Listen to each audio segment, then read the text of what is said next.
more interesting and kind of fun to watch, just to see all the different kinds of strats that aren't just relying on using Thunder most of the time, but we still use Thunder a lot, so yeah. Anyway, I'll count down 3, 2, 1, go, and then we'll start on go.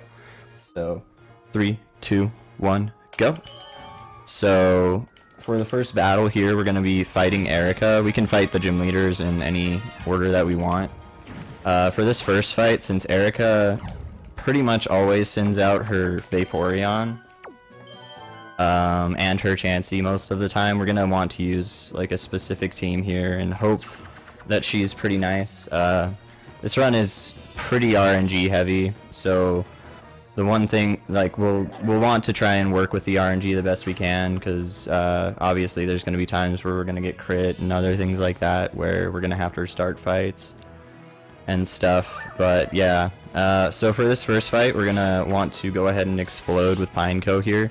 Most of the time, she'll lead with a Pokemon that uses Sleep Powder, so I made sure to go ahead and attach a Mint Berry to Pineco, which would wake him up if that happened. But yeah, Pineco we use quite a bit because he's the only Pokemon we use that has Explosion, and Explosion does tons of damage, so Pineco is going to be pretty useful throughout this run. But we're going to be blowing up a lot.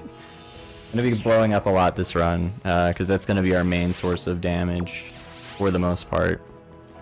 So for these next 2 turns, we're gonna really hope that things are nice here.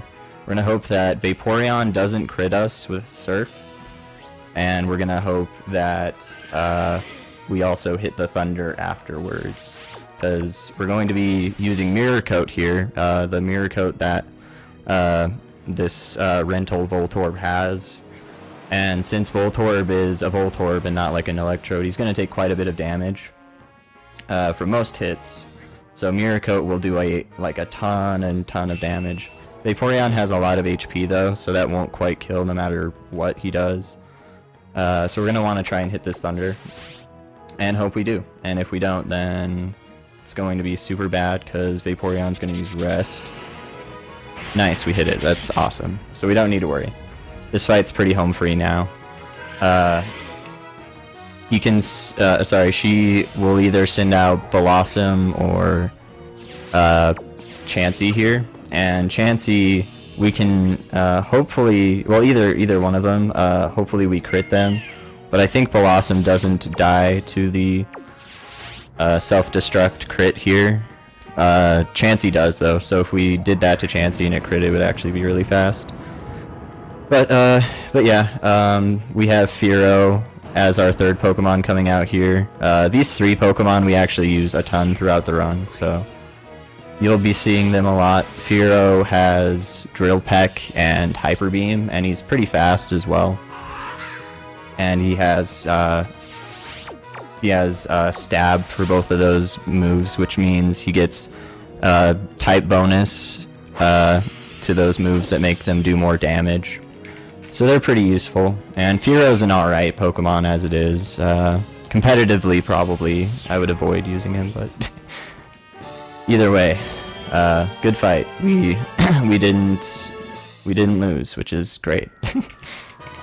Erica's kind of an annoying fight, and I use that specific team, so that's why I fight Erica first, because we don't register that team at all. One thing that we do before any of the runs is we make sure to register all the teams that we need before we're starting the run. So here with Jasmine, we're going to be using Team 1 that we've registered previously. For Jasmine, I'm going to be sending out Zapdos, Haunter, and Ninetales here.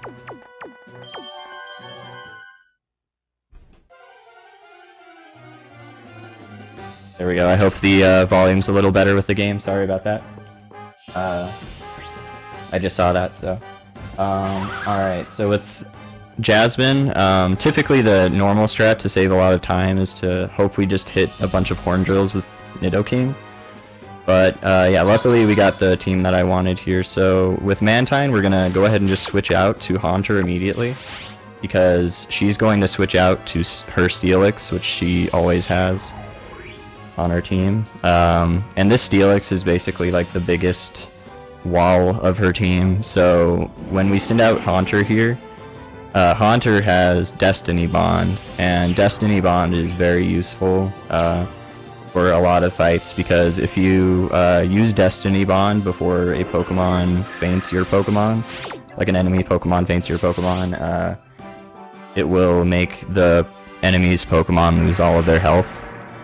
So we're going to do that to Steelix here, and it's going to take out Steelix pretty quickly, and it's just a lot safer, I feel, than potentially wasting a bunch of time using Horn Drill and just hoping it hits.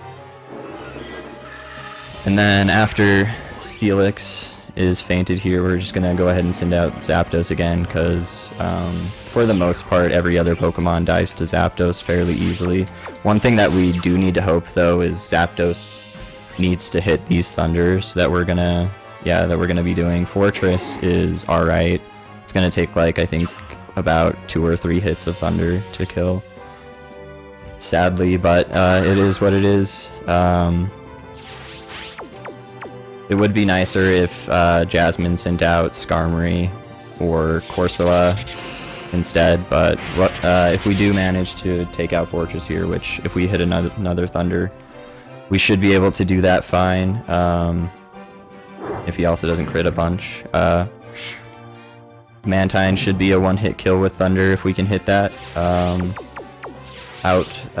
Third we have Ninetales, and Ninetales we kind of need so we can bait out the Pokemon that we want, because if we don't bait out Mantine, it's going to be a little difficult to take out the Steelix like we want to. Either way. Sweet, it's good to hear the audio's good. Anyway, nice voice crack. We're gonna Thunder here and hopefully hit, because it's a one-hit kill and it's a really nice hit to not, it's really nice to not die here. Okay, cool. Alright, so these first 2 fights went well. That's good. They're done, and we don't need to deal with them. So we're gonna be doing the next 2 most time-consuming gym fights, or like kind of gym fights. One's not really a gym, and one's not actually a gym either. They're both not gyms. But they both have 4 trainers. Oh, actually, one has 5, but we're going to be doing that one after this first one here, because the next fight that we're going to be doing is the fight against the Team Rocket group here. Nice. My D-pad is dumb. Anyway, sorry, I do need to not be stupid and actually look at which team I need. Here we go, I'm done. Alright, sorry about that. So Team Rocket's kind of annoying because the last guy has Solar Beam, and we need to depend on Donphan to survive the Solar Beam hit, which he has a good 85% chance of surviving that, but if he doesn't, then it's pretty bad. But sometimes we can just get lucky and get a good team.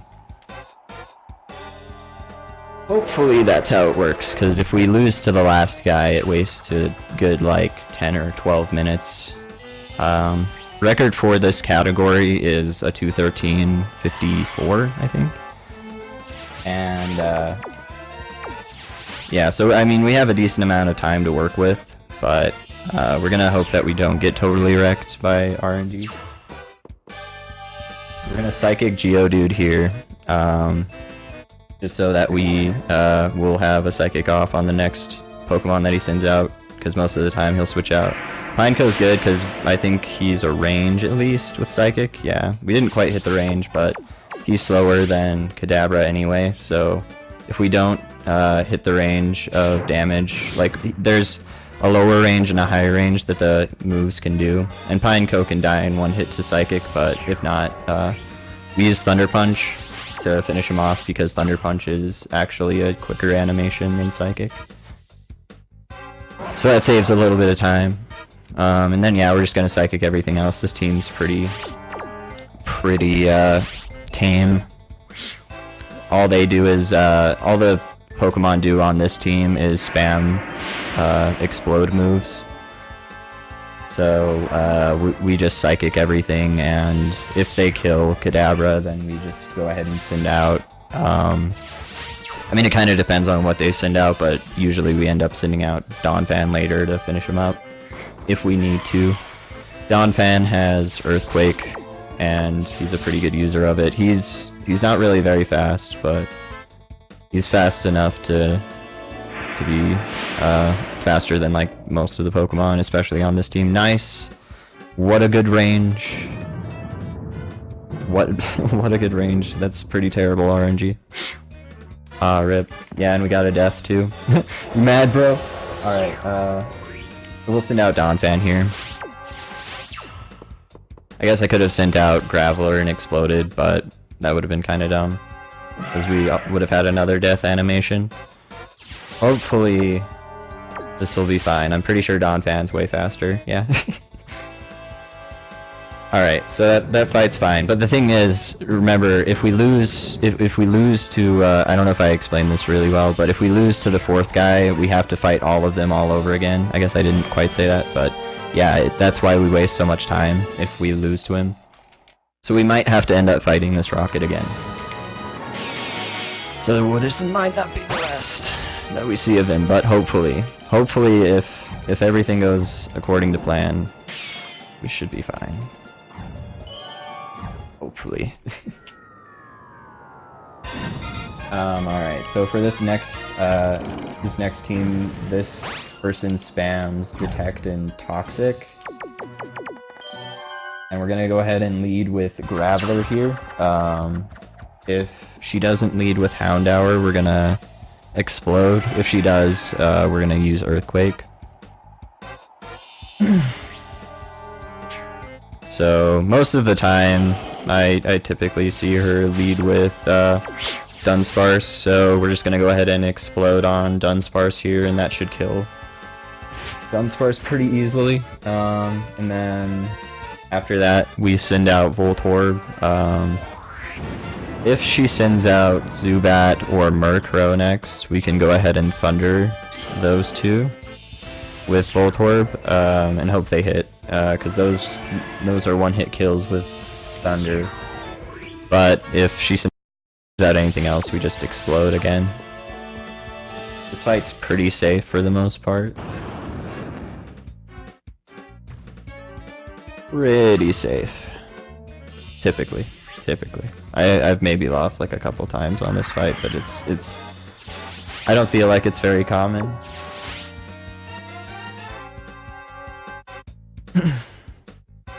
So, yeah, I think Thunder has like a good 70% accuracy. So, yeah, not to jinx myself, but we've had some good Thunders so far, which is awesome.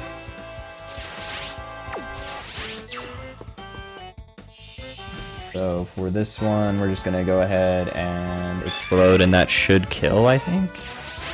Which is awesome, because we would have had to bring out Fearow to finish up.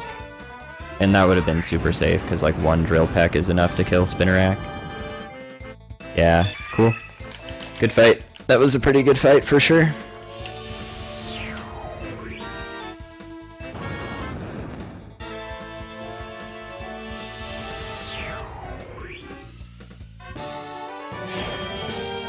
Trying to look at my splits just to make sure that we had enough room. there should be. I think it fits it anyway on live split, so no biggie. All right, so for this next trainer, the first executive, the first Rocket executive with no name, she just spams Thief. So we're just gonna go ahead and lead with Graveler and go ahead and press use those teams. So we're leading with Graveler, and if she leads with Muck and or Arbok, we use Earthquake, and if not, then we just Explode on whatever comes out first. And yeah, a lot of the time it's Lickitung, so we're just gonna go ahead and self-destruct here, because there's not really any use to trying to Earthquake kill Lickitung. I think we could, but it should be fine. So we'll, I mean, it wouldn't kill in one hit, but it'd just be, probably like a 2 or 3 hit kill, since Graveler's not, like, amazing. Anyway, we'll be sending out Weezing here to explode on the second Pokemon. Weezing will be, pretty much always using self-destruct with. I think there's only like a very small amount of times where using his Zap Cannon or Sludge Bomb is really useful. But sometimes it is. Yeah, for the most part.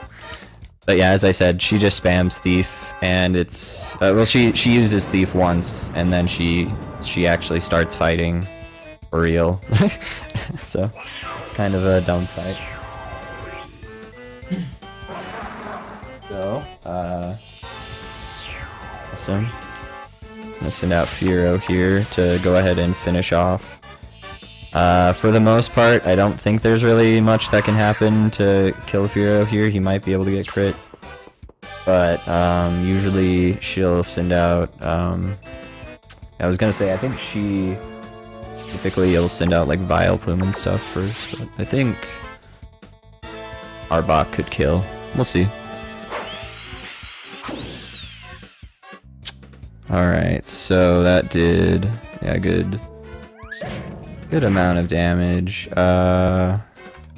Let's just use Drill Peck to be safe. Because if we miss with Hyper Beam, it's gonna be super bad.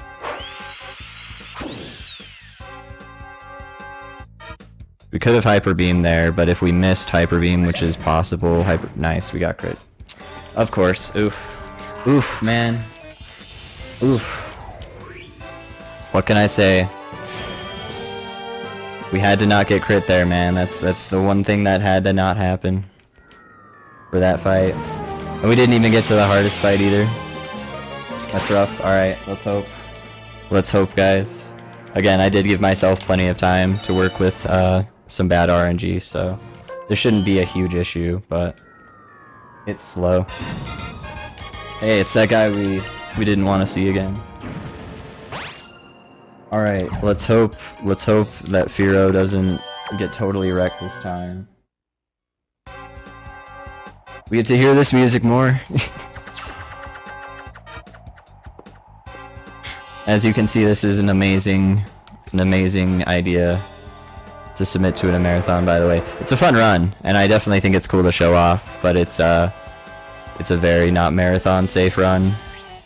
If RNG decides to be super ultra trolly, but it's not really likely to waste like a whole hour and 15 minutes over my PB. And even my PB could save a good amount of time, that's the thing. I think I could still technically PB even with this loss, but my PB is like a 233, which is alright. Ain't too bad.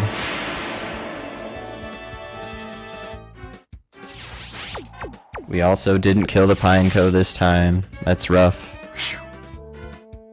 Yeah, that's the thing about using rental Pokemon is, yeah, these teams, like, Pokemon just made a really smart decision with marketing, in my opinion. Like, they went and they were like, yeah, I mean, we're gonna release this really awesome game, you know, we're also gonna put out like, okay, so first of all, they were like, okay, we're gonna go ahead and put out Red and Blue, right? And the goal is, you know, the theme of Pokemon is catch them all. But we're not gonna let you catch them all on just one cartridge. I mean, you know, unless you use glitches, but that's irrelevant. Like, you have to buy our other game. So you have to pay for 2 games to fulfill the goal of the one game, which is kind of funny. And then for Stadium and stuff, you have to go ahead and you have to get that transfer pack. You have to buy, you know, if you want to get some exclusives from Stadium, or if you want to just play Stadium and have like a pretty good chance without having to really route out everything so wonderfully like it has been by Worcester. Worcester made pretty much all of this route as far as I'm aware. Like like, yeah, you have to pretty much transfer your Pokemon if you're gonna have a good chance. And if you don't want to make a team of like 30 different Pokemon, so it's a little rough, but it's really cool that it's possible to even beat like the entire game without having to use your transfer Pokemon. It's certainly like a really cool challenge. I would certainly recommend anyone to go and check out Worcester's full game speedruns of Stadium 1 and Stadium 2.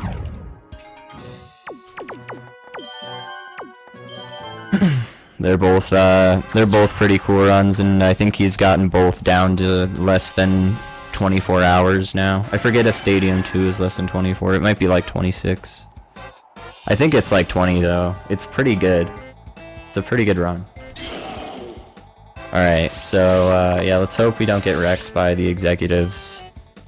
It's so bad. It's so bad, and this is why I'm doing these fights first, because yeah, if we end up wasting like way too much time, then yeah, I don't know. It's just one of those things. Nice, Dunsparce didn't die. It's a great range. So if that happens, I think we want to send out Fearow, because Dunsparce I think is a bit quicker than Graveler.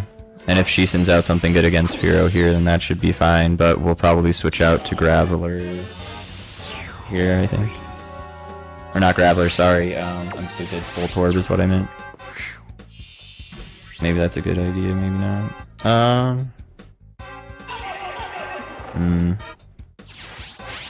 Oh, whatever, we'll just go ahead and Drill Peck here. Because I think for the well, I guess no, she would have used Toxic. Yeah, it should be fine either way. It'll just waste a little more time than I think switching and then exploding would have. I can switch on the last one though, and explode on that one maybe. Protect, yeah. The detect and protect toxic spam is pretty rough.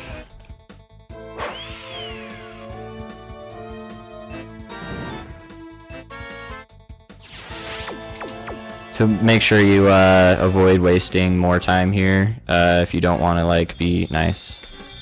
Great RNG. If you don't want to be like ultra safe, then typically you want to just use Hyper Beam there. But Hyper Beam can miss, and you can still get poisoned, and then you've still done no damage. Dude, if this, oh my gosh, 3 protects in a row. Oh my gosh, dude, this RNG is great. Please, game. It knows. And what sucks about Toxic Poison is it does more and more every turn. Specifically Toxic Poison. No other poison does that. Except maybe, I think, in the later games, perhaps. I could be wrong. Then we're gonna Pursuit here. Yeah, hopefully we can send out, I might have screwed myself here. For Chaps. Yeah, if she uses something good here, I probably will lose. We'll see. Or if she manages, yeah, I was gonna say if she manages to get that Protect off. So I don't think we'll take any poison damage here, right? If we do, we'll want to Thunder this probably. Okay, I was gonna say. So we can go ahead and just, yeah, okay. We should be fine as long as, yeah, we'll be fine. We'll be fine. I don't need to worry. Oh wait, no we won't. She has Protect, that's right. At least I didn't use Hyper Beam. I should have switched on that turn, mostly, I think. But I would have died when I switched back anyway, I think. Well, maybe not. Maybe not, but we'll be fine. We'll be fine. We'll be fine. Everything's fine.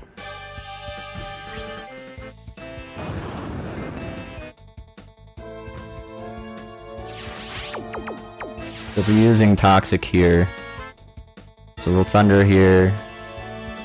This should be the best option. Alright, getting paralyzed is good.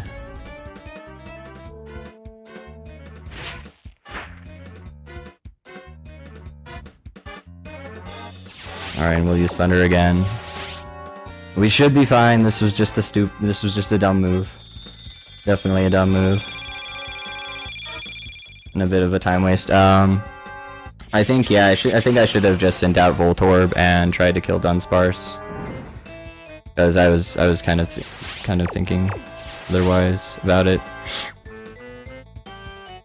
That's the thing, like hitting Thunder can be just such an annoying thing, especially here. This is gonna be rough.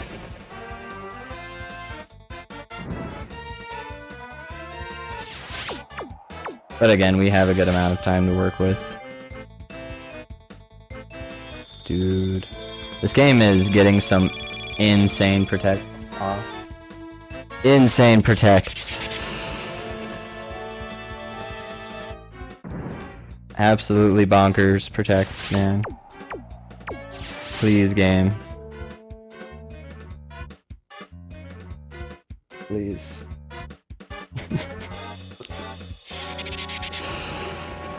Okay, thank you. Oh man. Oh man. Yeah, I probably could have played that a lot better. Yeah. Yeah, getting poisoned is bad, and I suppose that's mostly why you should just always Hyper Beam that Drowsy. Lesson learned. Probably should have learned that lesson a little earlier, but whatever. We made it. Hopefully we still make it through these next two fights. If not, it shouldn't be a big deal. I think we can still take a good, literally like 2 or 3 more deaths here as long as the rest of the run goes alright, but even then, I think like it should be fine. Worst comes to like absolute worst, then maybe we'll have to not finish it, but I'm quite positive we can finish before 3:45. It's so much time. It's insane how much extra time that is. Alright. Let's explode on the Katung. Let's not get crit by Arbok this time.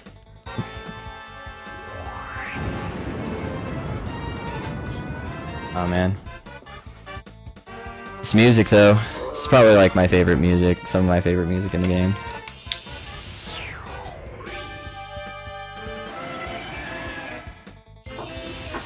It's a good track. If anyone's wondering why, I'm sure like 1,000 people have probably asked about the announcer, where the announcer is. I'm pretty sure the announcer messes with the RNG a little bit, so that's mostly why I don't want to use the announcer, just because I think some of the fights that I've practiced for, like the Erica fight for instance, go a bit differently if I have the announcer on. And that's one thing about like the RNG of like how they pick the teams. The way you arrange your teams and what Pokemon you pick, like the order you pick them in and stuff, all kind of screws around with all of that. So it's neat.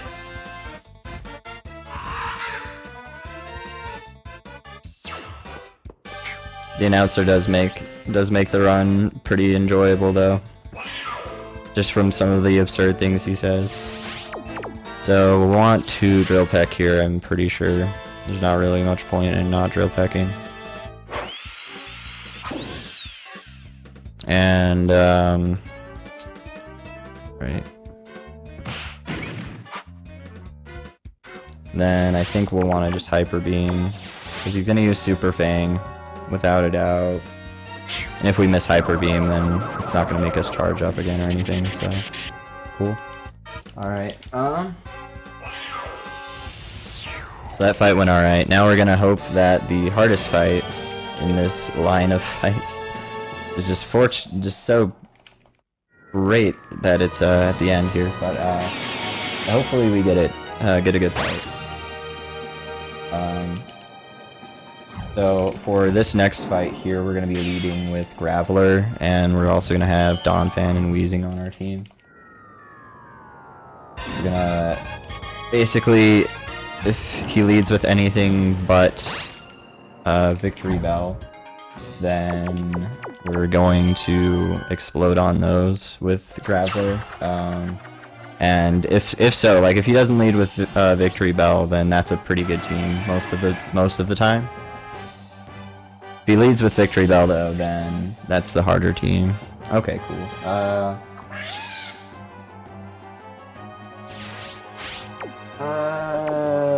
So I think we'll want to... I just usually don't get Mischievous here. I think we'll want to Earthquake.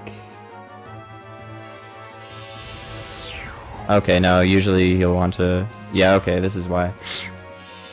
Most of the time you don't get Mischievous, but you want to just explode here because of that. Let me guess, Giga Drain's gonna happen, and I'm gonna lose a ton of time from this probably. Because I bet you this is the exact wrong play.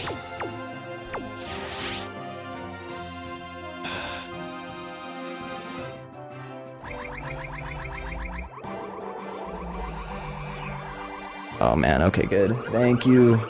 Thank you. Thank you, RNGesus. I'm almost positive that is a range. Oh man, that is extremely lucky. Go ahead, everybody is free to call me really stupid right now. But oh man. Oh man, that worked out. Oh man. Okay.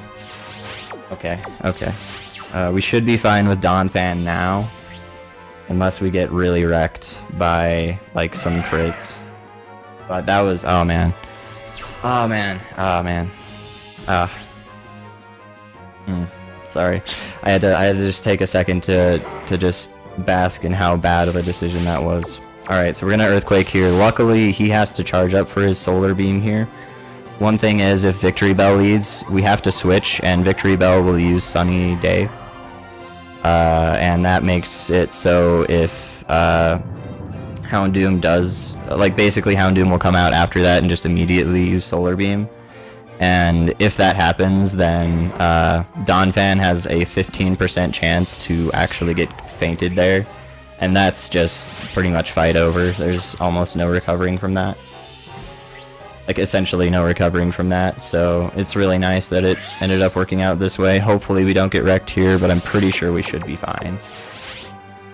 Man, I'm pretty sure that's a range though on that Golbat Giga Drain. I'm almost positive. So it's so lucky that we didn't get crit, and it's so lucky that we didn't get the range either.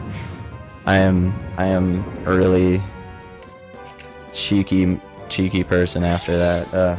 Man, alright. So we're through that, that's good. We only lost once, which is good. We took a good long time on the Toxic Protect spam fight, especially because they just got a million Protects off, but that was a bad play on my part. Anyway, we're through that now. We're going to go ahead and hop over to the Elite Four.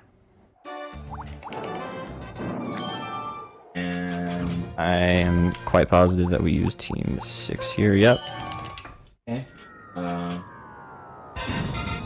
So for this first fight, typically it's a bit faster to have Voltorb out second, but I'm gonna go ahead and send out Wobbuffet, because like most of the time that's a bit safer. But like in my experiences anyway, but that's just usually in the case of if you have to like 1v1 Clefable with Fearow, because Clefable has Thunder, which is rough, which is really rough. But yeah, we're gonna go ahead and explode on Xatu and hope we don't get crit by Psychic, because crit Psychic kills Pineco. Okay, good. So we're gonna explode on Xatu. That should kill most of the time. And then I think if Girafarig came out second here, then that means... I mean, I think if we picked Voltorb, we wouldn't necessarily get Girafarig out second here. But usually in my experience, if Girafarig comes out second here, it's super bad, because Girafarig has Earthquake. There's not really much you can do but just thunder and hope that you crit or paralyze, and it's nasty. But yeah, will fight's a little annoying. Okay, cool. So we're gonna go ahead and spam counter here because Girafarig it does have Psybeam, which it might use, but Shadow Ball and Earthquake both can be countered. So this is really nice, especially because yeah, Shadow Ball does a decent amount to Wobbuffet, so we can just counter and kill Girafarig, which is nice. And there goes 2 of Will's Pokemon, which is really sweet. And then usually he'll just bring out, like, I think typically like Clefable last if he has Girafarig. So yeah, I think it was definitely a decent decision here. We're gonna just spam Mirror Coat now. And yeah, Clefable doesn't use any physical moves, so she'll just use like Fire Blast or yeah, and that's not a big deal. We should be able to Mirror Coat twice to kill Clefable, I think. One thing that we hope is we hope that Clefable doesn't miss here, so that we don't waste any time, because Mirror Coat won't do anything if she misses. Okay, cool.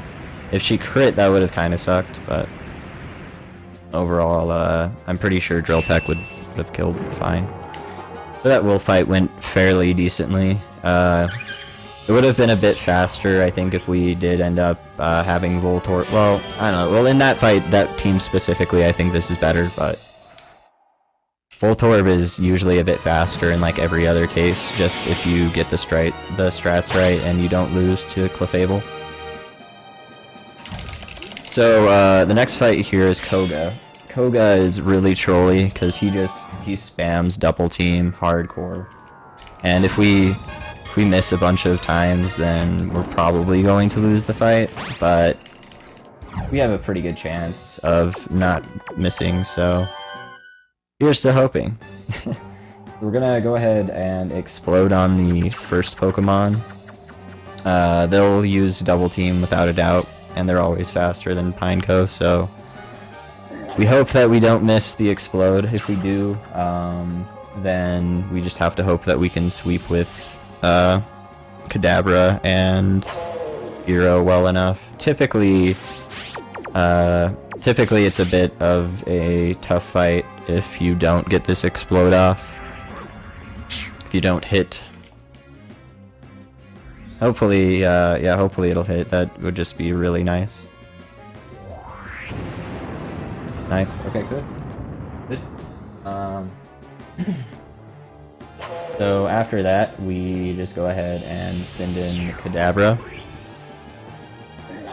And Kadabra will Psychic pretty much everything else. And a couple things can... most of the time he sends out... what is it? Venomoth here. And Venomoth can die to a Psychic in one hit if we get a good range. But if we don't, then we typically have to finish off with a Thunder Punch, and Venomoth will also use Double Team. So yeah, we just hope that we kill with the Psychic because it's way quicker. Like, it saves a really decent amount of time. Each animation, like each move takes... Each turn is a good amount of time, typically, like at least like 20 to 30 seconds, so the less amount of turns that you can take, the better. Hopefully we hit Venomoth here. That'd be nice. Okay, good. So if I remember correctly, if you the amount of, like, the percentage you have to hit when a enemy uses double team, with one double team it's like 75% chance on top of whatever accuracy you have already. And then it's like 63% on 2, and then 57 or 50 on 3. It gets pretty ridiculous. And if they get a bunch of double teams off, if you miss from the first double team, then it typically just chains into more and more misses, and it's awful and wastes a bunch of time. So one reason we use Kadabra instead of like Alakazam or anything like that is Kadabra's pretty much the best user of Psychic in the whole game that we have at our availability in the rental Pokemon that we have available to Gym Leader Castle. So yeah, and his Thunder Punch is pretty good too. He's pretty quick as well, so it works out. So the third fight here is Bruno. We hope that, I think most of the time we hope that Bruno just leads with Heracross. For the most part. We're gonna send out Kadabra first, and we'll have Haunter and Pineco out the back to finish off the other Pokemon, because they can take him down pretty well. One Pokemon that Bruno pretty much always has on his team is Machamp. And most of the time we don't get to Machamp with Kadabra because he'll take out Kadabra eventually, but we'll see how this goes. So Heracross is a decent lead. We'll just Psychic him because he's a 2-shot. If we crit, then it's a 1-shot. I'm almost positive. I'm pretty sure because I think we get him down to at least like 40 if we don't. Yeah. Or 30, around that much. Yeah, if he doesn't crit here, that'd be nice. It'd be very nice if he doesn't. Okay, good. So we can finish off with a Thunder Punch on Heracross here. And then we will weaken the next Pokemon with either a Psychic or a Thunder Punch, depending on what he sends out. And they will go ahead and KO Kadabra. And then we'll send out a different Pokemon according to which Pokemon he sends out. If he sends out Blastoise here, we're going to go ahead and send out... Haunter. Yeah, we're gonna send out Haunter after we Thunder Punch him with Kadabra here. Haunter has Giga Drain, as well as like Shadow Ball and Destiny Bond, and that Giga Drain does enough in 2 hits to kill Blastoise, and then we just Destiny Bond the Machamp at the end. We just hope that Blastoise doesn't kill Haunter here. And then we should be alright. Right, sorry, I just wanted to make like double sure that I was picking the right Pokemon. Making sure that my order was right here with what I had here. So we're gonna Giga Drain, and that should do a decent amount of damage to Blastoise. And the next hit should also heal us a tiny bit. Not that it's really super relevant, but yeah, I guess that's like completely irrelevant actually. Either way, I'm pretty sure that a crit kills here though. If not, yeah, it definitely would kill. Good thing we didn't get crit. So we're gonna Giga Drain here, and we should be faster than Machamp. So we're going to Destiny Bond, and Machamp will just use Earthquake and kill Haunter. That's another thing that's just really nice, is Haunter is pretty easy to kill, so when you send him out to Destiny Bond, it's just a super easy kill. It's pretty nuts, but yeah, that's just one thing that I really like about this run, is there's a lot of usage of like Pokemon you probably wouldn't necessarily expect if you haven't seen the run before and stuff like that. Because like in Stadium 1, for the most part, all we do is just spam Thunder like half the time. And like maybe even 70% of the time you're just hoping to hit Thunder because it's basically the best way to deal out damage and all that. And most of the Pokemon that are quick are electric Pokemon, and it's ridiculous. But yeah. So up next is Karen. Karen is a bit of a nasty fight. You'll have an Umbreon that she sends out first every time. She also likes to spam Confuse Ray and Attract. So we're gonna hope that she doesn't use Attract on Pineco, because we do have a Bitter Berry to snap him out of confusion if she uses Confuse Ray. We'll see how this goes though. So we're going to send out Pineco and Explode on Umbreon. Hopefully we'll crit, because that's an incredibly useful crit. But if not, it's not like a huge deal. Like, the fight is mostly routed to go ahead and just deal with an Umbreon being left out after a Pineco exploding. So And that's just because Umbreon has a pretty high amount of, I think, defense and special defense is pretty high. Yeah, cool. So she used Confuse Ray, which is good. Attraction's a little nasty just because, like, there's a decent chance that we won't end up hitting, and then she'll use Confuse Ray as well, and all that stuff. So, okay. So 43 is not a great number to have left on Umbreon. So we're gonna send out Fearow here. Hopefully Drill Peck will do enough damage here. It might not, and that'd be kind of rough. But it should do about 45-ish damage. So please. Nope. Obviously left with 1. That's super rough. Super rough, because we get confused here. So we will want to probably, we'll just want to keep trying to hit here. Okay, good. Yeah, I was gonna say, because I don't know. I mean, like, Umbreon was pretty much going to be using a move no matter what next, so that's fine. So getting confused isn't a big deal because we switch out eventually anyway. Let's see what we got here. Vileplume. Alright, so we wouldn't necessarily switch out here. We'll try and hit Drill Peck. Since she didn't send out Gengar. Nice, we didn't get confused anymore. That was really lucky. Awesome. Yeah, let's hope the rest of her Pokemon aren't good. I think if she sends out Vileplume, she pretty much has Victory Bell out the back. Nice. That was a good miss. I forget if Fearow has a Mint Berry. I'm pretty sure. Yeah. Yeah, so this fight looks like it's gone. Alright, we should be fairly safe now.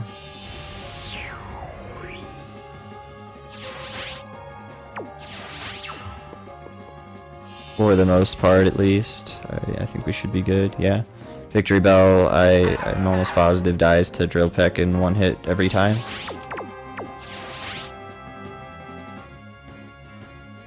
That's good. Yeah. And that is the... Nice. Not always. Maybe I'm wrong. Maybe it's always a 2-hit. Maybe it's a range. Maybe that was just a really bad range hit. I could be wrong. I could just be mistaken with a different Victory Bell. I think I might be thinking of the Victory Bell that's on the Rockets team of the last Rocket executive. Either way, not important. Battle's over. So if we lose to Lance, that's gonna be really bad. But and lose a lot of time because we have to fight the entire Elite Four after that. Okay, but Lance is typically alright. I mean, he's usually kind of nice. We're gonna really hope that he just leads with Tyranitar and not Aerodactyl. It's basically what we gotta pray for here. And we have to use the same thing. So we're gonna be leading with Haunter here and have Wobbuffet and Voltorb out the back.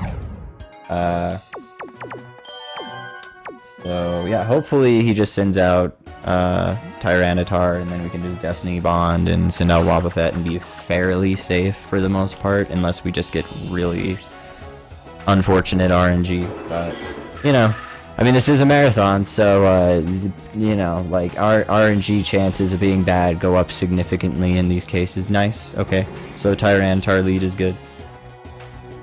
Tyranitar lead is excellent. We're gonna Destiny Bond that immediately, so he's gonna just go ahead and use... I think he uses Crunch on Haunter, and that'll always kill, and Tyranitar is really brutal, and we don't ever want to deal with him against, like with Wobbuffet. I'm pretty sure Crunch just kills Wobbuffet. So that's nice. Now, he typically sends out Dragonite after this. And I think typically also Aerodactyl after that. But we're going to send out Wobbuffet and just spam counter. hopefully he doesn't paralyze us with Dragon's Breath, and hopefully he just uses Hyper Beam right away. I think crit is really bad if he Hyper Beams us in crits, but yeah. If the earlier he uses Hyper Beam, the better. Dragon Breath is just kind of lame because it's a bad stall, and I think that also leaves us susceptible to dying to a crit from Hyper Beam. That's super shit.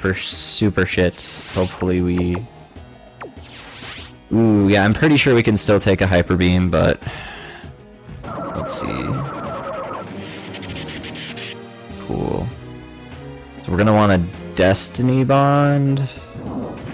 Let's see.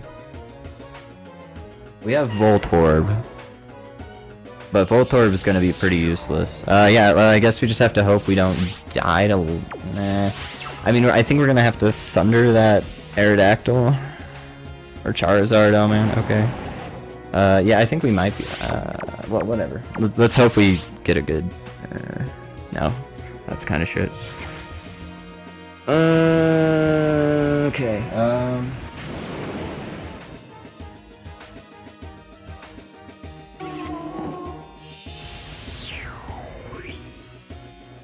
Okay, so I think we want to...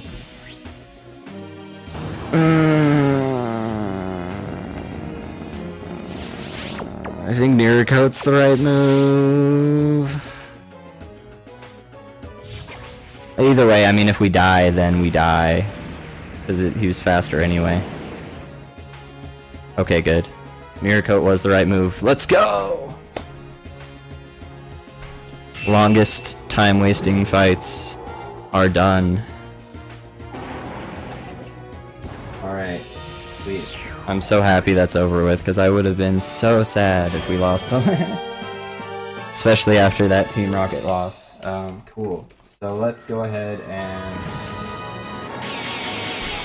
Once we're done with that, we're just gonna head on over to Claire and beat the rest of Johto, because Johto still has a good amount of potential time waste left.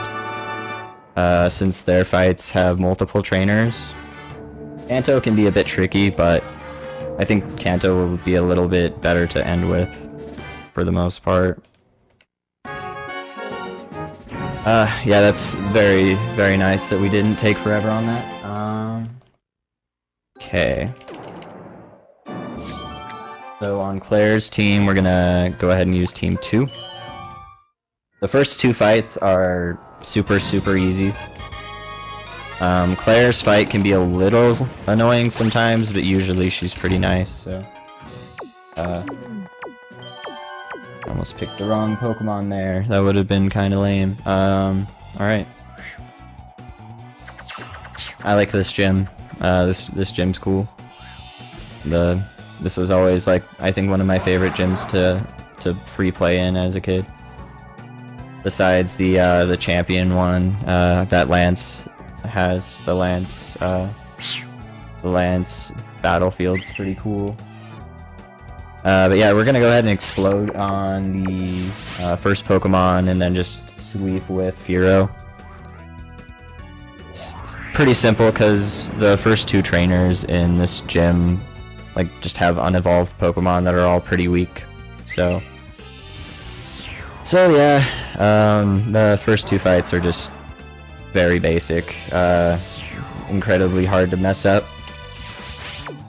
Even if you send out the wrong Pokemon, you can still typically be fine. Like, say if Fearow got crit, like, every single time here, we could still send out Kadabra and be totally fine.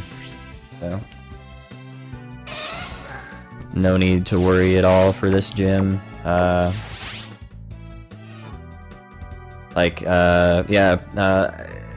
the most part, we're just gonna be hoping that we get good RNG on, this Venonat, for instance, I'm pretty sure can die in one hit if you get a good range, and yeah, like, so we can just spare having to deal with getting sleep powdered and all that sort of stuff. And the next fight, we're gonna be hoping that we get good RNG on like just one of the Pokemon to save an extra turn.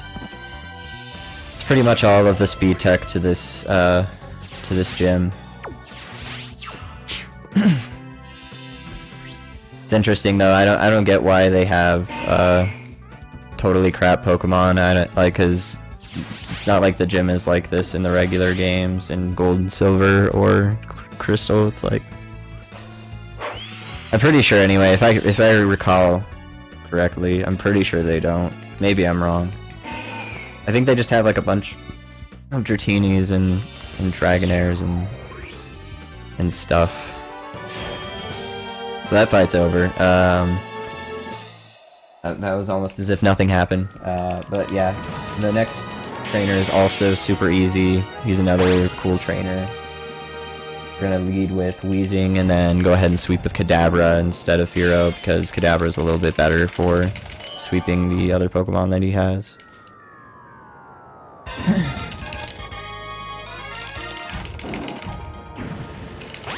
So we're gonna go ahead and lead with Weezing, send out Kadabra, and have Fearow out the back if Kadabra dies for some godforsaken reason.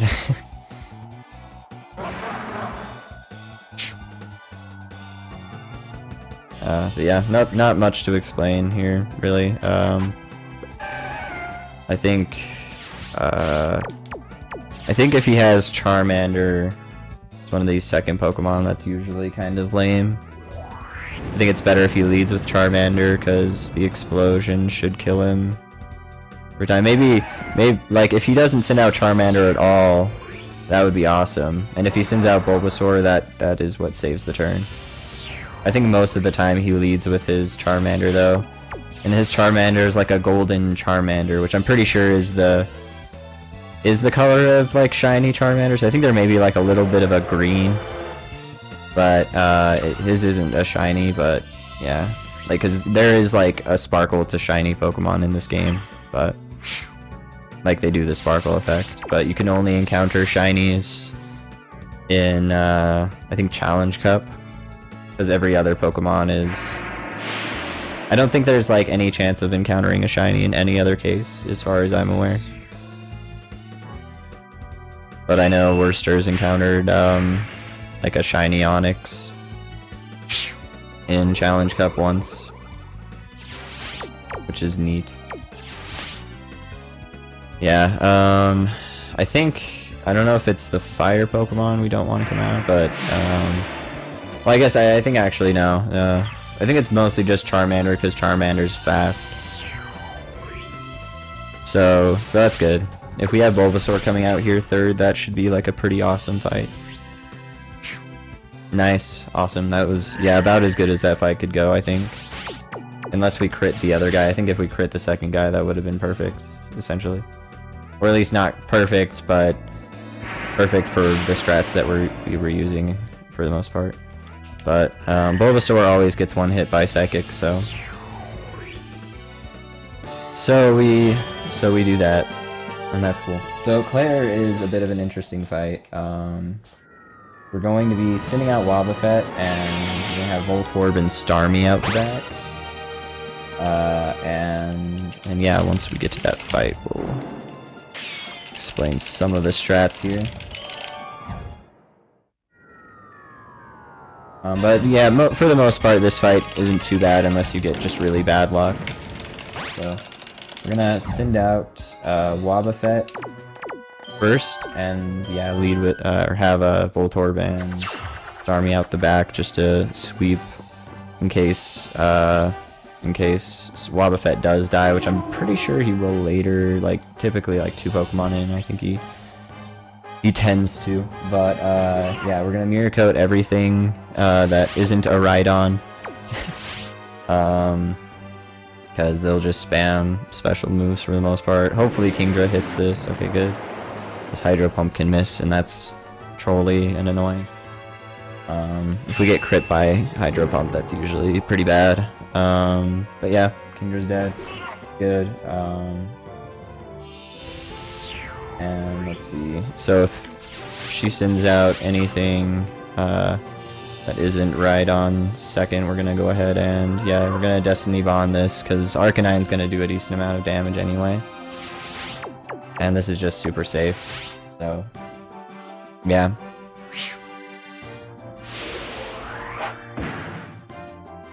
Like, we could counter, but for the most part, we want to just Destiny Bond just in case he crits.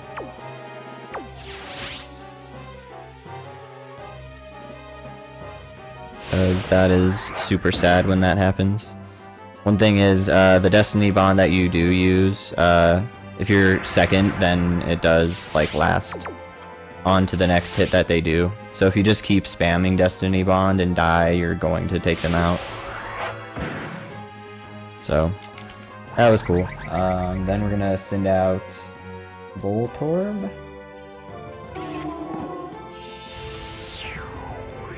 Yeah, just because Starmie is third and this will just be really safe. We'll send out Voltorb and we can Mirror Coat whatever's next, and or just explode on it if it's not anything good. If it's Dragonair. I think Dragonair can use like some other types of moves, so we might just want to explode on Dragonair. It might use Outrage, which I think we'd want to just Mirror Coat for the most part, but self-destructing should be more safe. Especially since if we do self-destruct, then the opponent can't move that turn. So we can just freely send out our other Pokemon and have a free hit, like basically just a free hit there if we're faster. Which with Voltorb, most of the time we are. So hopefully we'll take out Dragonair here. I think Dragonair is basically the worst one we can get out of the rest of the Pokemon she has, because Starmie just doesn't have very good moves for it, but I think it should survive one Outrage. Yeah, I was gonna say at least one, if not two. We should be fine then.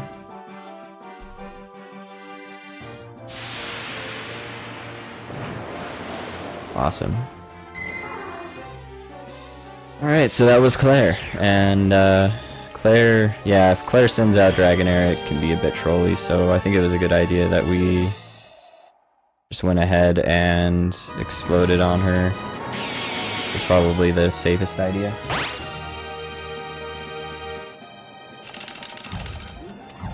Probably the safest idea. So, the next gym we'll do is Price, just because why not, he's right there. We're gonna use Team 7. And we're gonna lead with Weezing and send out Pineco and Kadabra out the back. This fight is usually pretty fine. We don't really... Typically we don't want Kingler coming out, but it's usually fine. It's usually fine. So we're going to explode on the first Pokemon with Weezing, and then send out Pineco next. If Weezing doesn't kill this first Pokemon, we're gonna go ahead and Giga Drain it with Pineco, but most of the time we should be fine. I think Kingler is like one of the few that typically, I think, can survive more often. But even then, I think the self-destruct still does a good amount. And luckily this guy's the first fight, so if he's a big deal, then, you know, we can always do it again. Yeah, I was gonna say, Kingler is pretty much one of the few that tend to live that explode. But, yeah, we'll just go ahead and Giga Drain him next turn, which should be fine. Giga Drain is, I think, yeah, you're right. Vice Grip, oh man. That ultimate, tons of damage. Vice Grip is such a great move. Definitely put it on your move sets if you want to lose. What a terrible Kingler. He should feel bad. Look at him. This gem's pretty cool too. I like this gem as well. Like just the flowing, like kind of fog, I guess. I don't know if you call that fog. I guess it's like a chill. I don't think the crit really matters there. I'm pretty sure it always kills Swinub, that's what his name is. I was gonna say Piloswine.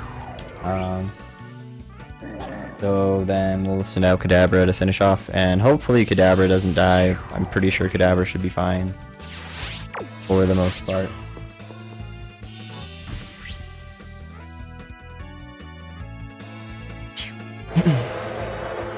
He'll definitely be faster than most of his things, if not everything else left.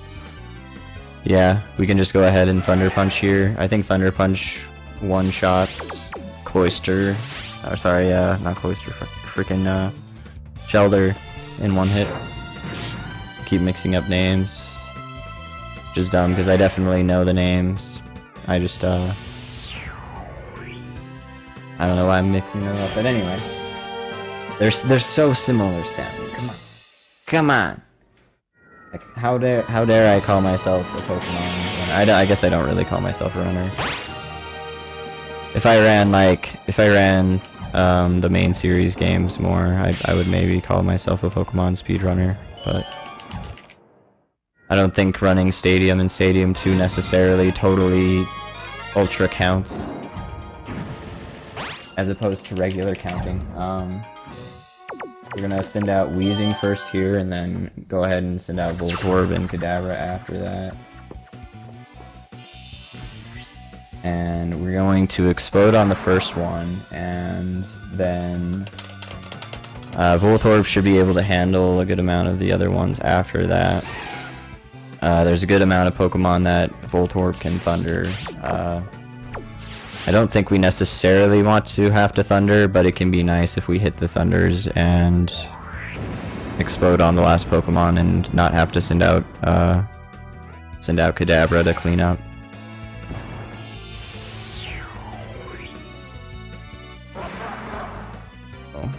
So yeah, it'd be super nice if we can just go ahead and hit Thunder, or just explode and be fine with Kadabra third.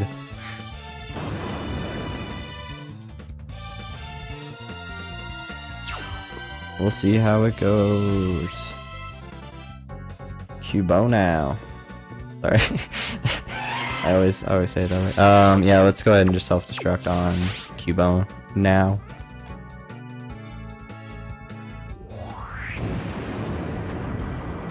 I think it's... yeah, I think if he crits, that's nicer, but we should be fine to take out the last two Pokemon here with Kadabra. Kadabra should be faster than... I'm almost 100% positive that he's faster than Cubone, and we might have to take a hit from the next Pokemon, but yeah. We should be alright. I think, like, worst case scenario, we get Delibird. I think Delibird can kill. As if we get flinched by Icy Wind, that can be rough. And there's Deli now. Or Deliao. Deliao! So I think we want a Thunder Punch here.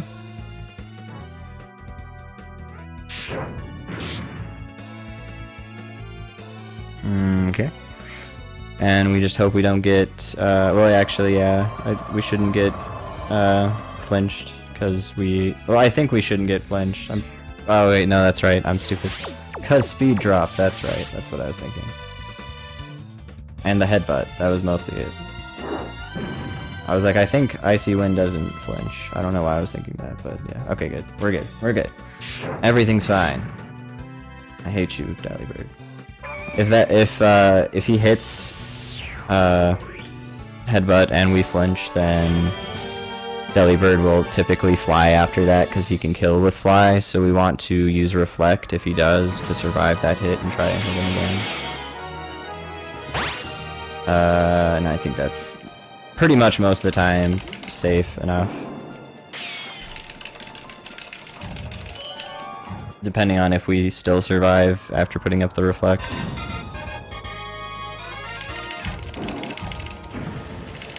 So, price here, we're going to lead with Wobbuffet and have Pineco and Starmie out the back.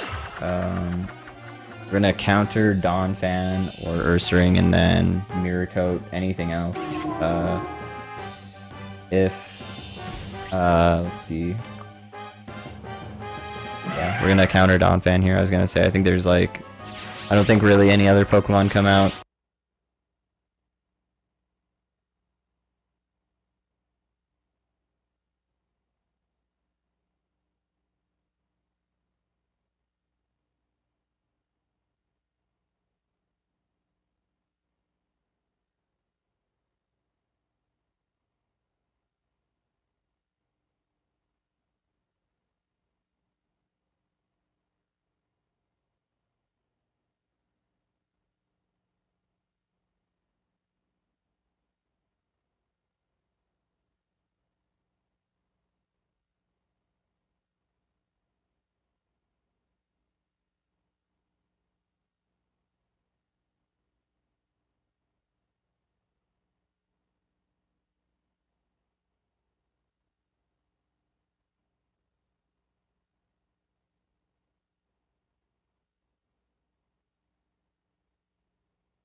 Oh man, I hope everything works out. Luckily, we didn't go any farther after the stream dropped. I was paying pretty close attention there. Back live, cool, cool. Sorry about the wait. Damn. We'll just start the timer off there. I think it was around like 8 minutes or something. We're gonna Destiny Bond Piloswine here. Hopefully my stream doesn't decide to dislike the server we're on. Again.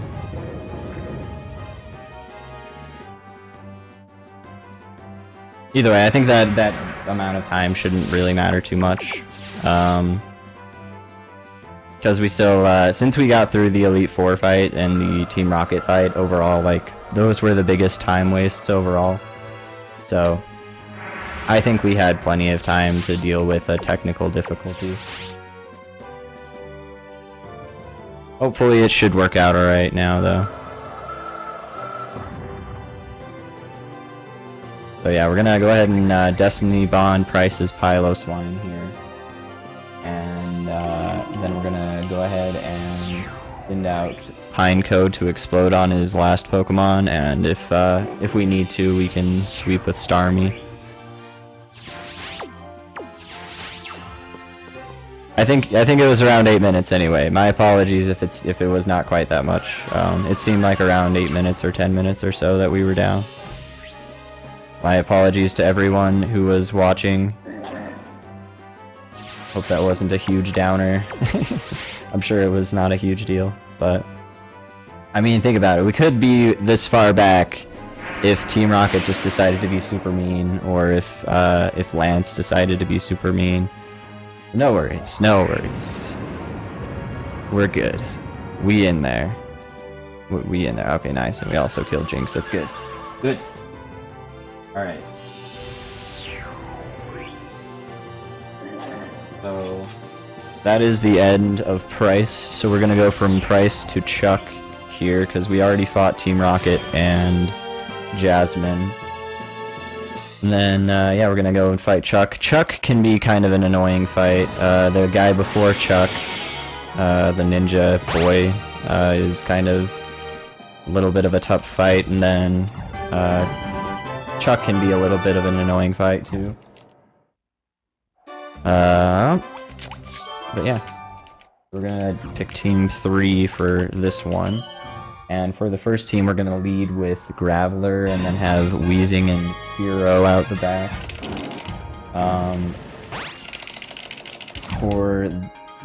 Let's see. If he sends out Rhyhorn first, which would be nice, we can just Earthquake him, and then we explode on the second Pokemon. If he leads with Dugtrio, I think we still want to... I forget. I think we want to still explode, yeah. So we just explode on the first Pokemon, I think, unless it's Rhyhorn, in which then we Earthquake Rhyhorn. I think that's a 2-hit, if I remember correctly.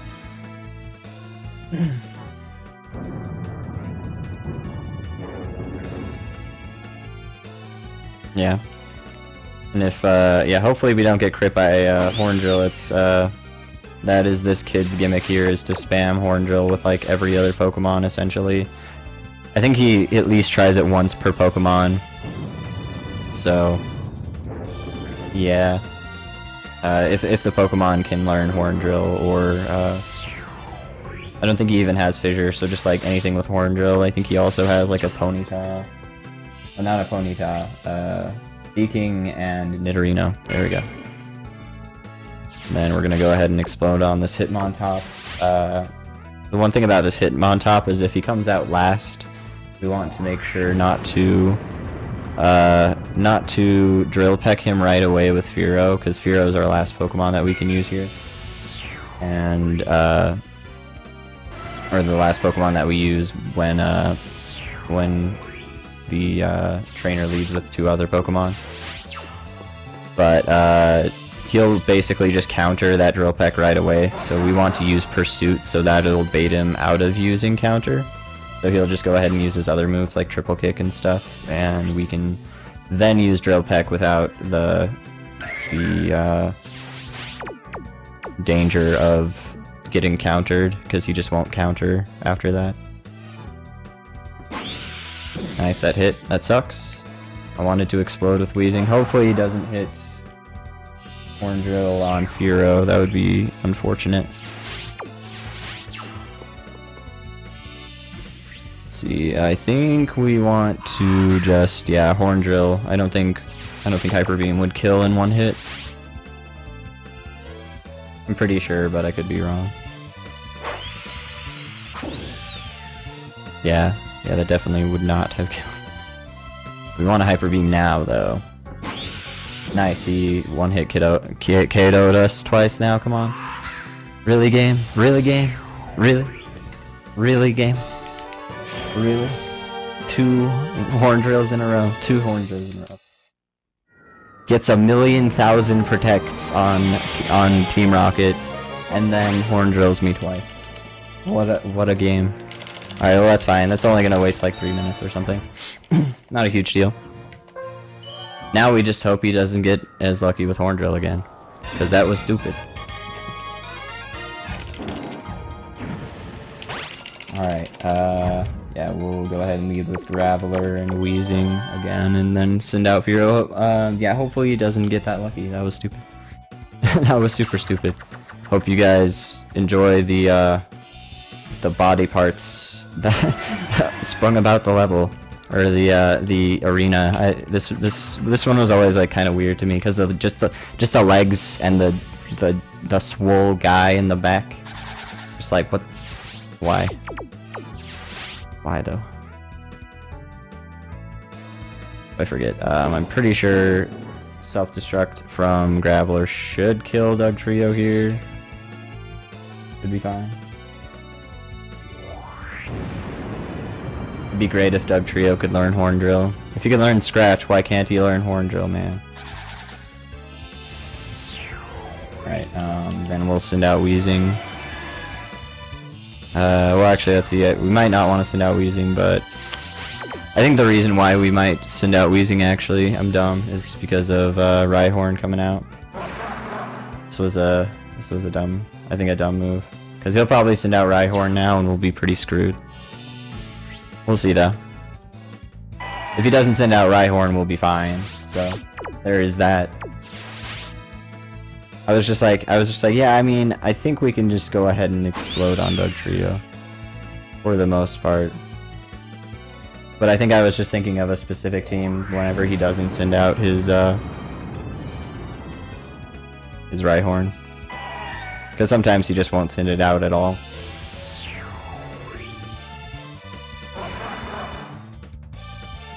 Gotta make sure to watch the stream in my bitrate, because yeah, I want to make sure I'm not dropping again. I think we'll be alright though. At least for the next...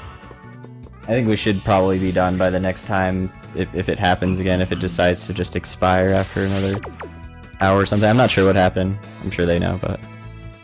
Either that or it was just my internet. I wouldn't be surprised if my internet just dropped hella bad, but yeah. Good enough fight. Alright, so he didn't send out Rhyhorn, which is awesome. Because that would have sucked a lot. But, yeah. Now we just hope that Chuck isn't super trolly, because Chuck dynamic punches the living crap out of us. So we just hope it doesn't hit. Dynamic punch has kind of a bad accuracy, but if it does hit, it will confuse you every time. So, yeah, and then we're going to be sending out Kadabra here to try and sweep all of his Pokemon for the most part. And if he hits Dynamic Punch too many times, then we might lose, which will be bad, but yeah, hopefully not.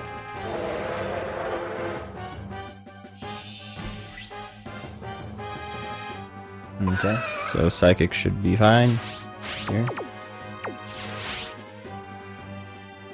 If he sends out Grand Bowl at all, we will want to send out Wheezing and explode on it though. Just because Grand Bowl, I'm pretty sure has like Crunch or something. Something kind of bad. Nice. Immediately we got hit by Dynamic Punch. That's unfortunate.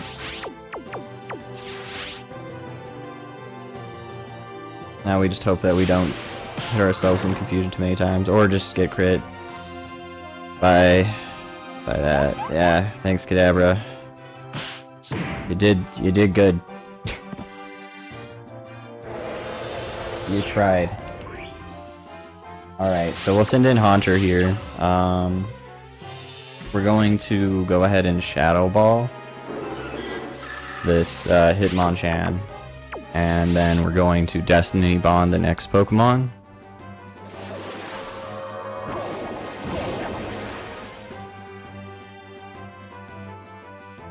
And then we're gonna hope Firo can take the last one. Which he should be able to. Like, worst case scenario, I think we go like either versus Sandslash or versus Granbull on Firo, but yeah, I think we should be fine. Destiny. Oh, you know what? We have Wheezing. I'm stupid.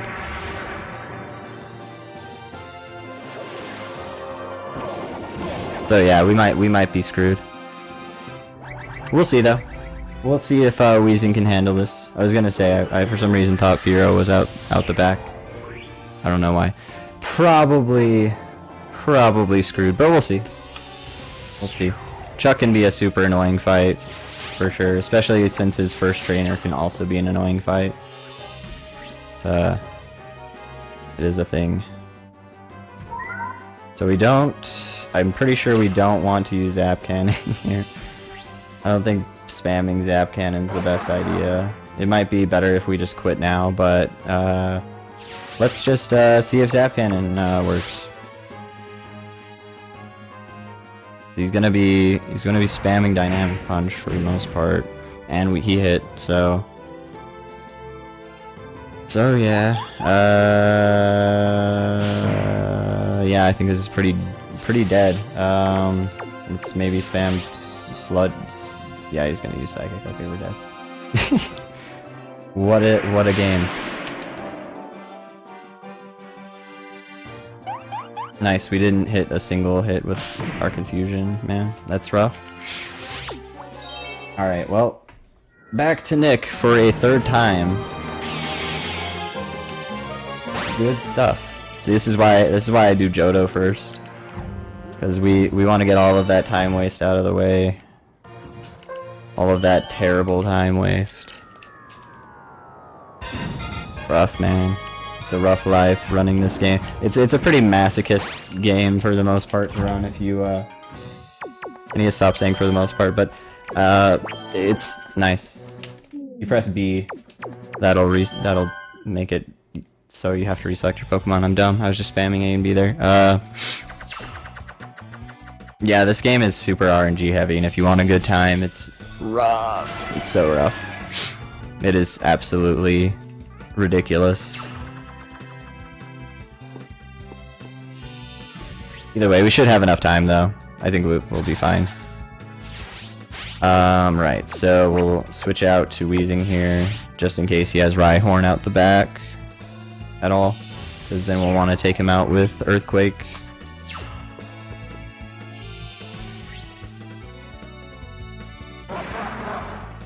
Man, this game is rough sometimes, though.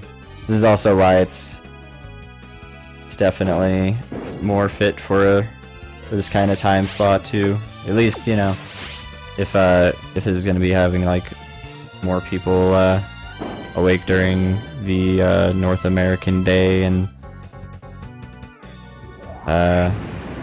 all that stuff. But hopefully everyone in Europe and Australia is enjoying the Pokemons.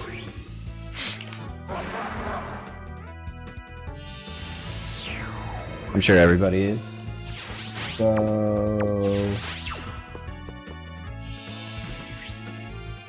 I think we want to send out Graveler here if he has his Rhyhorn, because I think he will potentially have it, and if not, then okay. I think we'll die to this, possibly.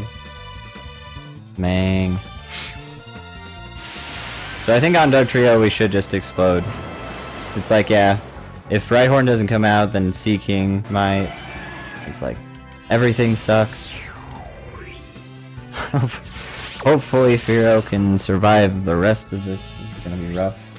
This truck segment has been terrible. There's not much I can do about it, but it's like, oh man. Hopefully he just spams Horn Drill here, please. Oh, nice crit. That was a decent crit. Okay, good. Alright, we might be fine.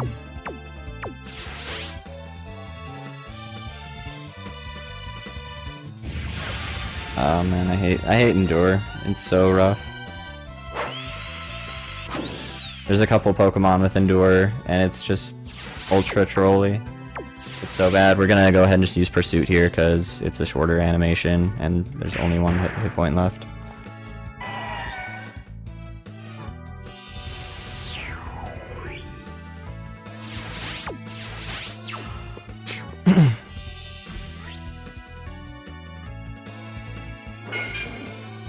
Alright, so we're going to use Pursuit here so that we don't get killed by Counter.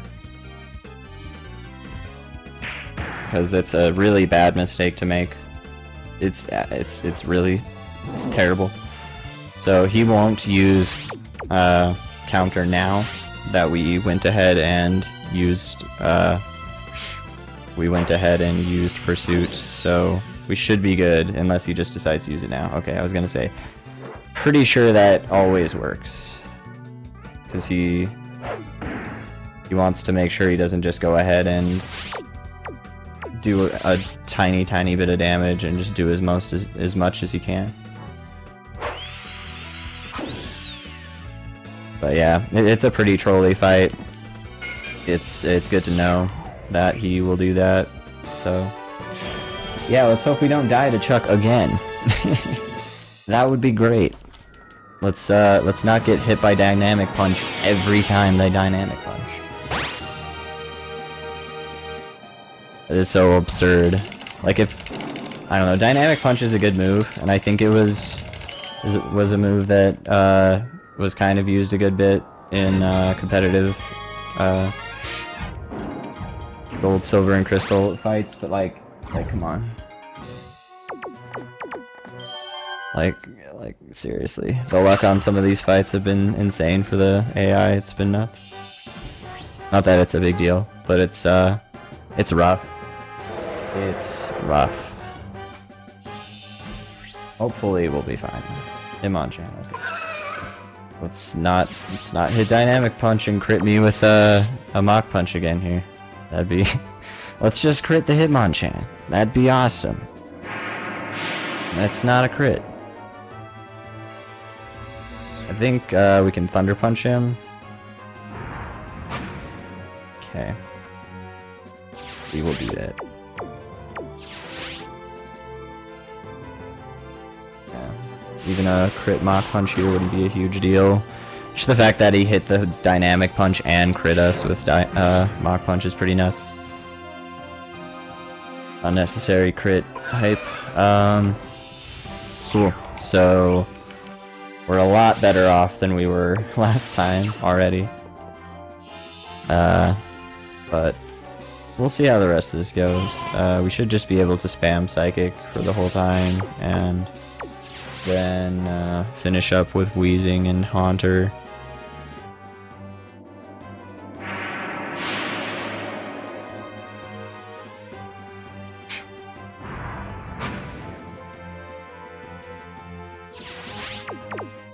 If we do get hit,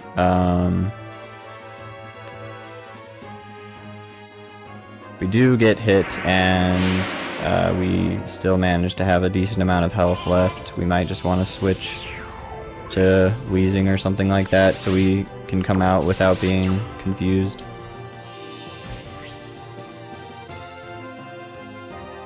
Just like half the time we're not going to be surviving most of these things anyway, so we just try and sweep everything with Kadabra right away.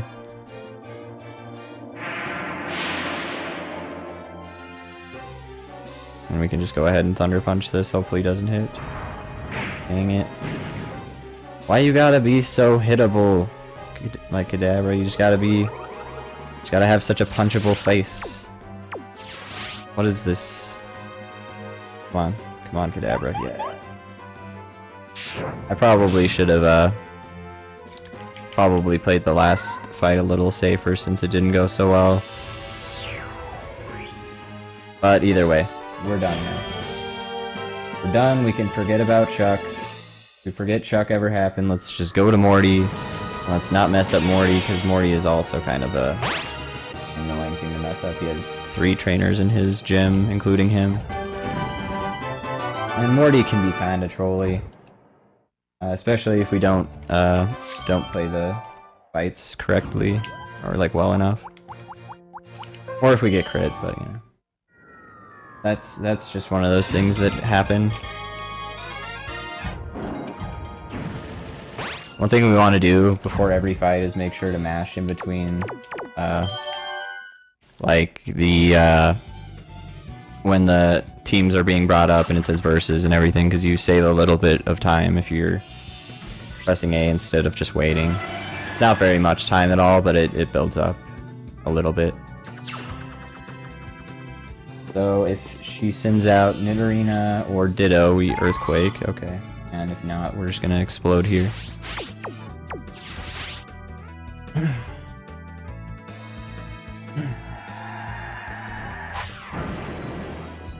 And then we're gonna go ahead and send out Wheezing next.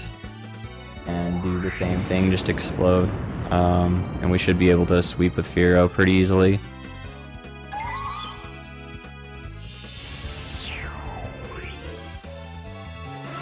Won't be too complicated of a fight. Fights only start to get basically complicated once you hit Morty. Ty can be a little annoying. Ty's the second trainer, and he's kind of annoying too, but he can be fine. Like, it's usually Morty that's the trolliest person in this gym. Alright, so we're gonna self-destruct on this Nidorina.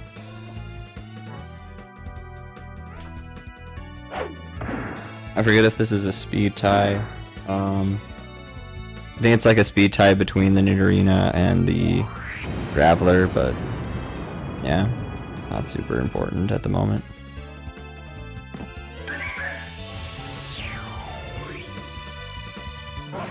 not super important. But, you know. Let's see. So yeah, let's send out Firo here just to finish up. If they send out a, I was gonna say, Ditto is not going to die to a Hyper Beam. Hoot Hoot and Unknown can die to a Hyper Beam in one hit, but everything else just gets essentially like 2-hit here. I'm just gonna go ahead and Drill Peck just in case if this doesn't kill. Then again, if he Hyper Beams and kills me, that would be so nuts. Crit. I bet you he could even crit here and still kill me. Maybe. Maybe not. Either way, we're fine. Alright. So that fight went alright. Next fight, again, could be a little trolly, but it really just depends on if the team is kind of bad, and also if we just get crit once or twice. Overall, it's pretty safe until Morty, as I said.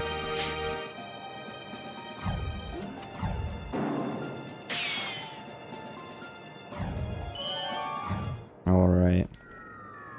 This guy's name is Ty. Oh, that's super respectable sage name. Sage Ty. Sorry, I don't. Anyway, I don't have a lot to say about this fight, but yeah, we send out Ghastly here. Ghastly has a good amount of moves that cover this fight really well, so that's why we send out Ghastly compared to like some other ones. We go ahead and Psychic Golbat, and if Zubat comes out, we also Psychic that. And also if he sends out Ghastly as well, we Psychic that. So Ghastly has a pretty good Psychic, not an amazing one, but a good enough one to take out these guys pretty easily. And he just covers everything else in this fight really well, so that's why we don't send out like Kadabra or anything.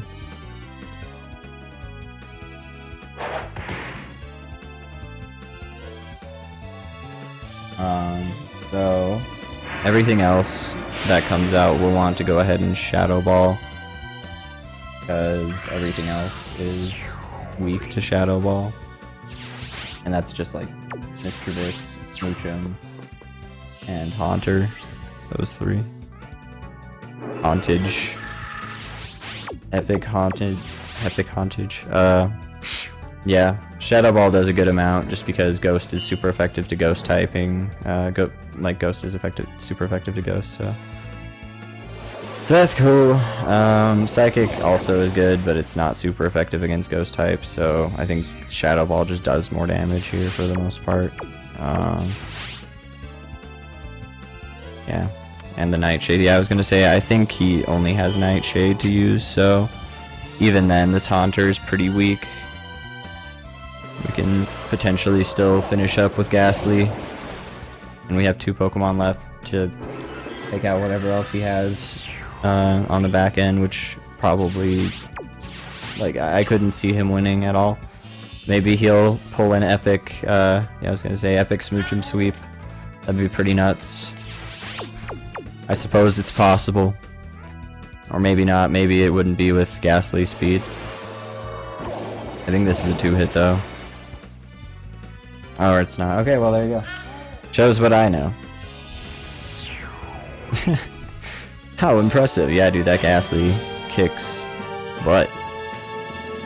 Yeah, dude, Ghastly sweep. Let's go. Alright, so Morty hopefully won't be super trolly. We need to make sure we don't accidentally select any wrong Pokemon, because I've done that before, and it's stupid. It's really sad. Okay. So Morty.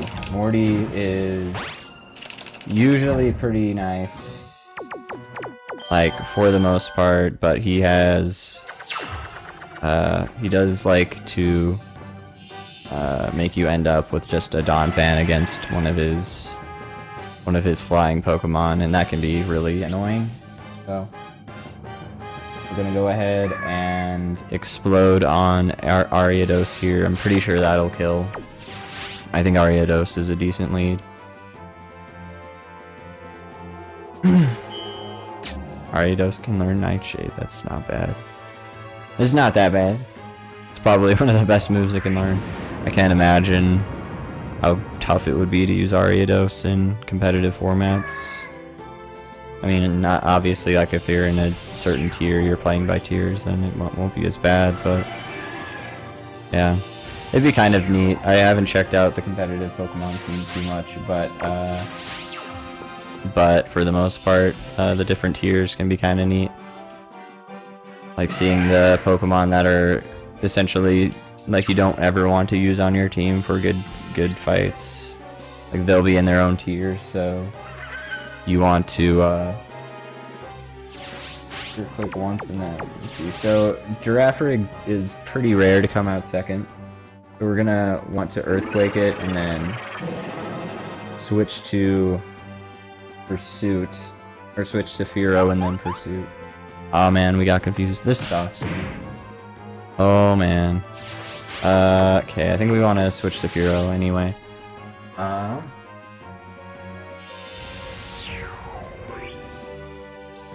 We want to. I don't know if we want to Pursuit here. I mean, I guess we want to Pursuit. In hopes that everything works out, because basically we're gonna have to try and kill with Donphan, and Donphan has like freaking nothing for health here. We'll see how much damage this does. Alright amount. Yeah, we're probably gonna have to Hyper Beam here. Pretty much, I think it's like the best play we could do, honestly. Hope that it crits, maybe. Hope that it even hits anyway. Okay. Yeah, that's not great. Especially because he didn't even... Okay, he used a killing move anyway, fine. Alright, yeah, we're probably gonna lose, because I'm pretty sure Girafarig's faster anyway. Yeah, this RNG on this run has been kind of bad. The losing on the last fights is just always terrible. Alright, yeah, I'm pretty sure we're going to lose. Yeah. I don't think Psybeam can miss, so yeah, nice crit. Alright, cool. Good stuff. Good run. Great pace so far. We still have like all of Kanto to do. And we're not too bad. I think with that technical difficulty adding on a little bit, it looks a little worse than I'm thinking, but either way, it's not a huge deal. We're just gonna have to do all of that again, because this game is great. Good stuff, man. Again, we'll have plenty of time to deal with though.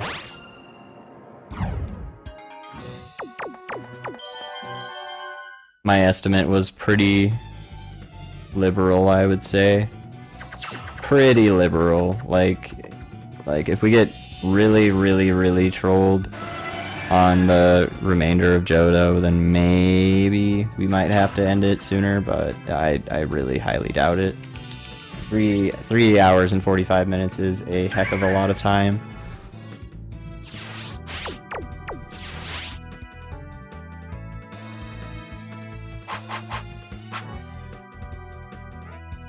So we're gonna Earthquake this Nidorina, because that should, I think, kill. Yeah, and then we're gonna explode on the next Pokemon. Unless it's Ditto, I guess. If it's Ditto, then we're gonna Earthquake again, because Ditto is going to transform. Okay. Ditto would transform into Graveler, so we would just want to sweep it with Graveler anyway.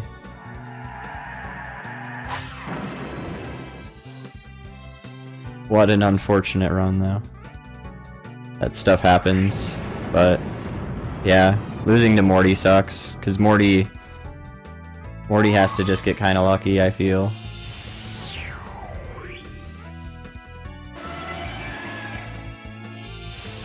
I think with the confusion from Psybeam,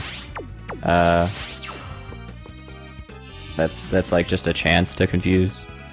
So, I mean, it definitely is. So yeah, it's unfortunate, but what can you do? Hopefully he won't send out Girafarig next. That's the biggest thing. Girafarig's just a super bad Pokemon to come out for that fight, because then we typically have to send in Fearow to go and die to Girafarig, and then hope we survive hit from Girafarig with Donphan, and then kill the last one with Donphan. It's sad.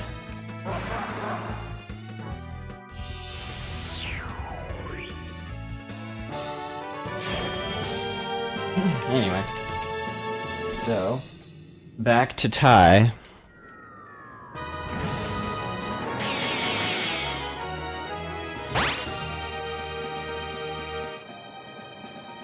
Hopefully Tai will be nice. Hopefully we'll just sweep with Ghastly again, and it'll be bueno. Buena, whatever. Alright, so speed with Ghastly and send out Kadabra and Fearow if we need to.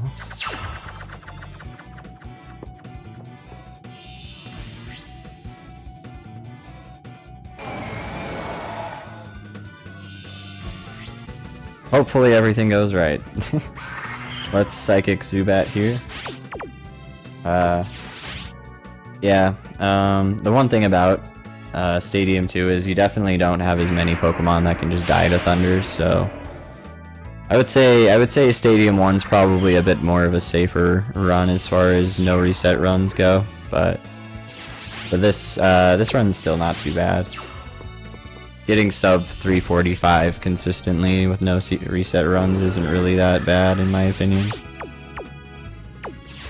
From like, this game can be pretty mean, but it won't necessarily be that mean on average.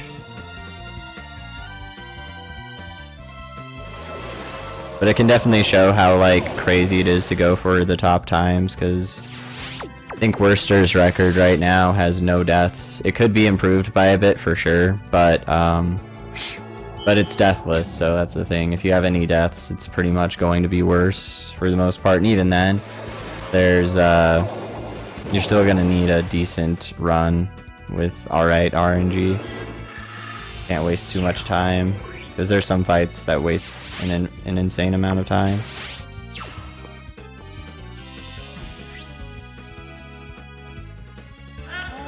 Alright, and we'll smooch him off with a Shadow Ball here.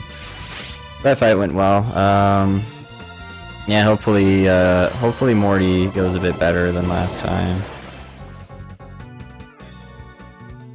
I think that Girafarig was a range for Hyper Beam though, which is kind of sad. It is sad that we didn't end up killing it, because I feel like we had a way better chance if so. But yeah, let's hope we don't get Girafarig again, because that would really be unfortunate. I don't really want to waste more time on Morty here if we end up being unlucky again. But yeah, that's how it is sometimes with the Rintel Pokemon fights. They're just not good Pokemon. Their stats are not really that great. Their movesets are bad for the most part. ABC. Okay, cool. Alright, let's try and win this again. Please. Please, game. Please. Give, please. Gonna explode on the lead Pokemon here. Nice. Noctowl is an annoying lead. I think he might switch this Noctowl out, but yeah. Okay. Hopefully we don't have Girafarig out second. That would suck.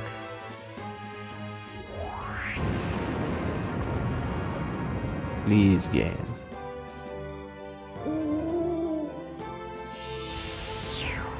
Give me the good RNG, man.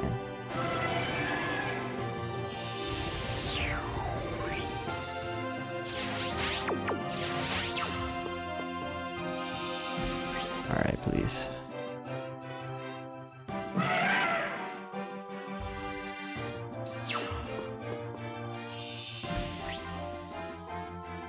Okay, Gengar is way better.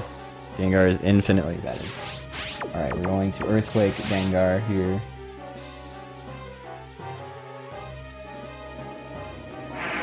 I think we should be safe pretty much with anything else sweeping with Fearow. If we don't also kill them with Donphan.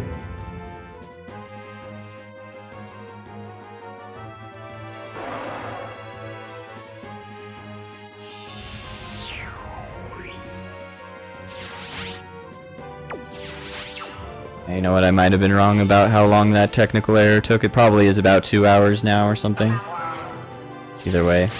Hopefully I'm not, you know, if we make it like at least 4 or 5 minutes before the estimate, that should still line up, I think.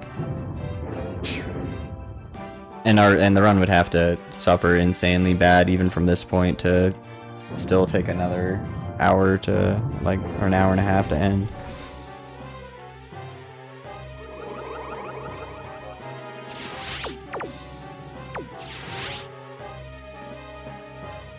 Alright, cool stuff. So Morty is done with. Now we're gonna be on to another really trolly split. You thought that was trolly. I think you guys might be familiar with a certain cow owned by a certain pink-haired gym leader of a certain type that is not super memorable. That is Whitney with her freaking super annoying Miltank. But her whole team in general is pretty annoying. Honestly, I wouldn't even say her Miltank's necessarily the worst out of all of them. In the fight, usually the Miltank doesn't actually propose that big of a threat. I mean, when it's at the end, then yeah, because that's just the last Pokemon we have to deal with and hope we don't die to. But one thing I do instead of go and hope that Kadabra can finish up everything on Whitney's fight is I'm gonna send out Hitmonlee and hope that Hitmonlee can finish him up, because basically there's a Wigglytuff that Whitney has that whenever it double edges, if it decides to double edge, I think pretty much most of the time it kills Kadabra, like a good majority of the time. And like a lot of the other ones still kill Kadabra if it's 1v1ing them, but I think Hitmonlee is pretty alright. The one thing that sucks about Hitmonlee is we do have to hope that we don't end up missing high jump kick a bunch. I think we can maybe afford missing one high jump kick. And then yeah, if we lose against Whitney, we're gonna have to come back and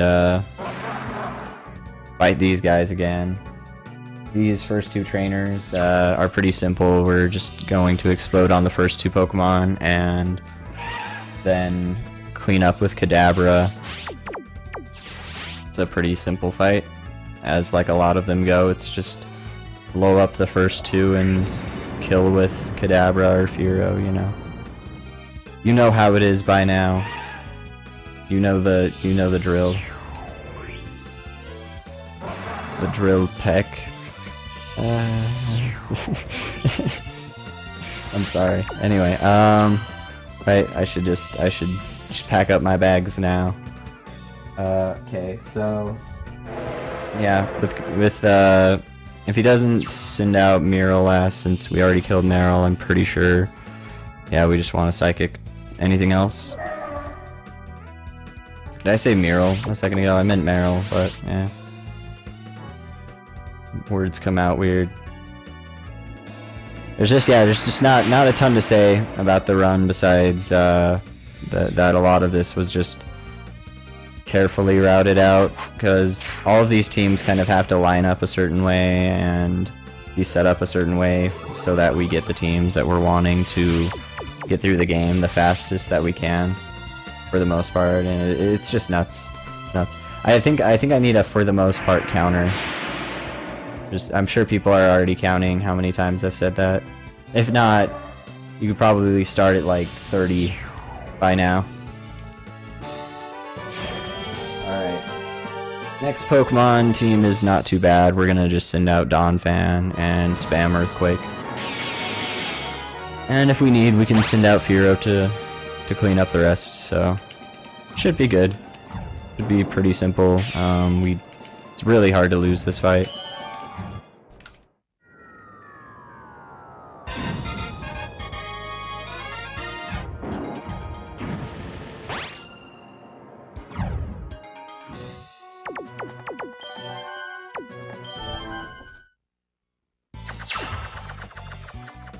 Yeah, this split is just basically all just hoping Whitney is nice and hoping we don't have to fight her again and again. She can be a pretty trolly fight sometimes, so I wouldn't be surprised if this run she decides to be.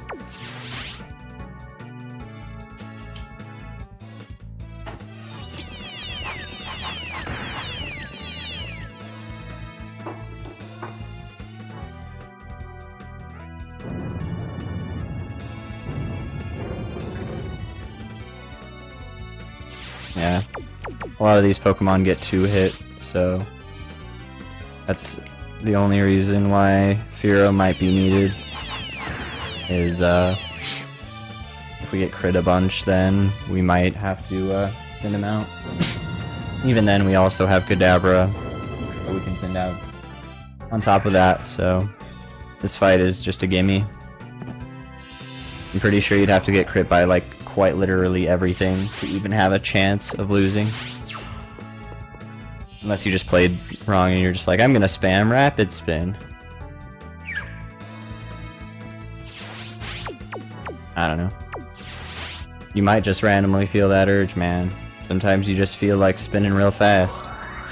Real rapidly, you could say. Wonder if this one hits. I don't think this one hits Sentret, sadly. That'd be nice, please. Yes. Yeah, I think, I forget if Apom is one of the only ones that don't get one hit. Because if so, then Apom is, one of the worst Pokemon to come out. I think Apom comes out pretty often, though. Yeah. Maybe so. I was thinking that Apom's bad. But I also am not, like, 100% sure.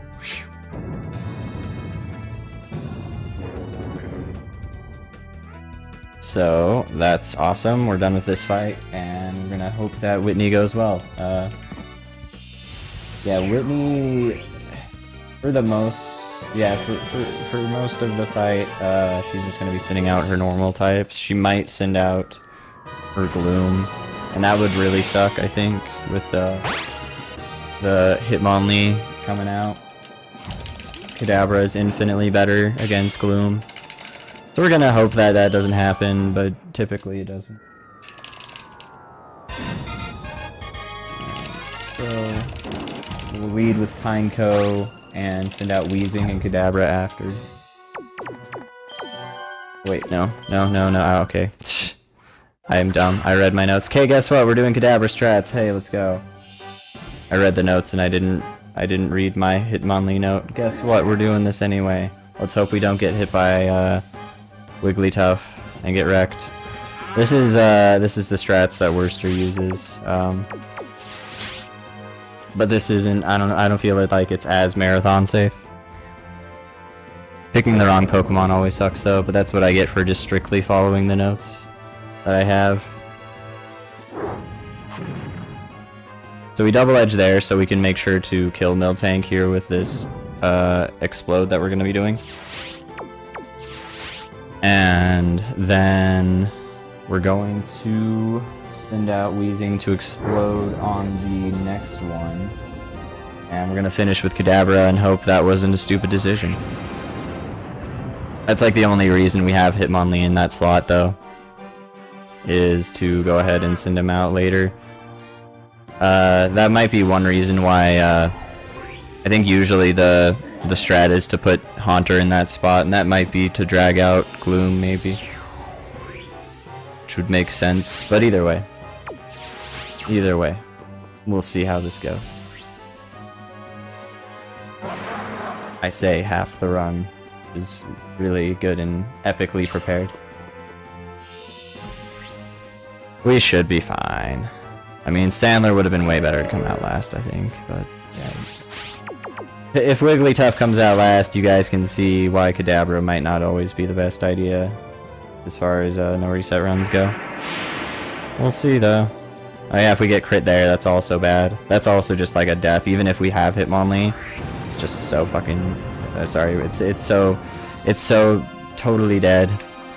There's the first swear of the run. The first big swear I think I've said. I think I've kind of half said some other one. I know it's not like a huge deal, but I try not to for live marathons. And usually fail. Usually fail like once. Always is bad. Anyway, let's hope Kadabra does his job, because it's certainly faster for most of the time. Yeah, Hitmonlee's way better for Wigglytuff though. We're gonna get wrecked, I am almost positive. Hopefully we get some good crits, but we're probably gonna lose this. Yeah, because watch, this is probably just going to one hit straight up. Yep. And that's why I use Hitmonlee, and why I should have used Hitmonlee, and why I am dumb.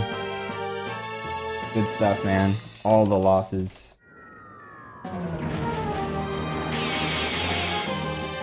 This is, yeah, that's the thing, man. It's like, that possibly might be why putting Haunter in that spot's better, but even then, I've done this fight a good lot, and Kadabra just doesn't match up well against most of the last Pokemon. It's like Hitmonlee is just so much safer, because Hitmonlee can survive a double edge, and if you hit the high jump kick right away, then typically the double edge will just go ahead and kill off the rest of Wigglytuff's hit points. Well, like half the time it will, because of the recoil from double edge. Yeah, that's just one of those things. Definitely one of those things.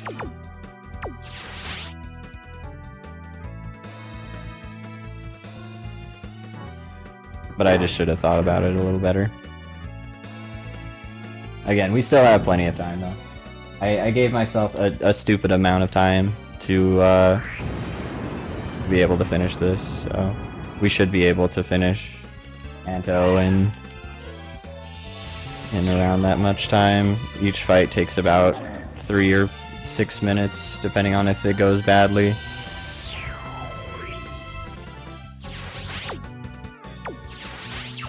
But yeah, this is why Whitney fight's annoying. Because if you're going for like really fast strats, you kind of want to be going with Kadabra for the most part, as far as I'm aware. And not having Hitmonlee in that spot. But you might also want to be doing Whitney earlier. Maybe not though. I think Worcester doesn't usually fight Whitney until later. That's the thing. I imagine this fight can be insanely brutal late game, because like if you're going with Kadabra strats, it would be screwed.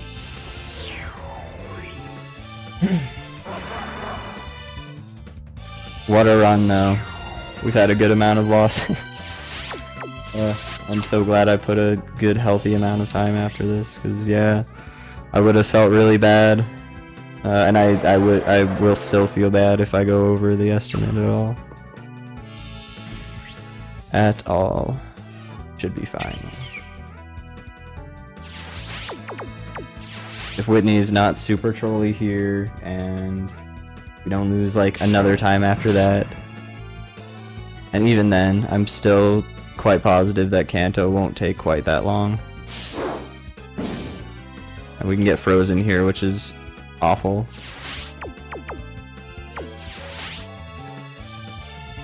Always unenjoyable, because you just have to reset that fight, and it's like, okay, that's cool.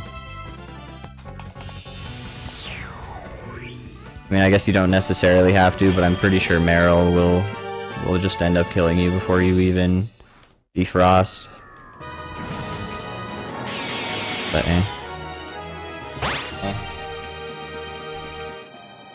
I really shouldn't have picked Kadabra there, man. I was like, dude, so we're gonna pick Hitmonlee.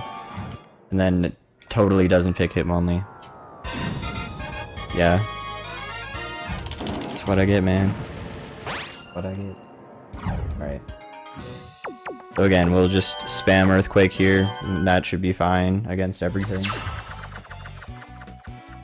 I mean, it's cool to show off stuff and how, like, fights can go, but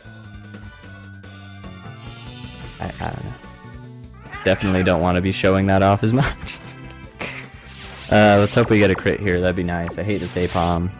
Apom is super trolly, man.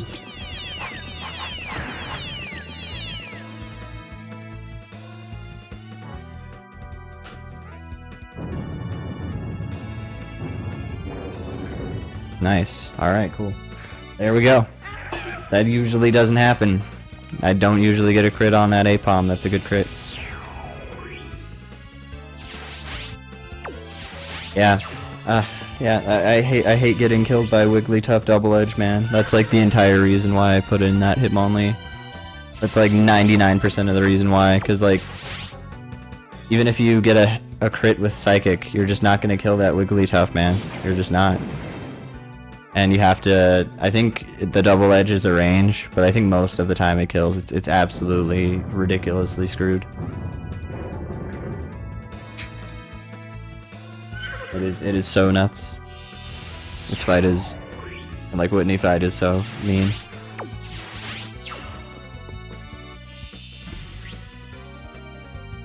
I guess it wouldn't be too bad though, because we don't want, like, necessarily don't want a huge hole in the schedule unless there's some backup runs, which I'm sure there are.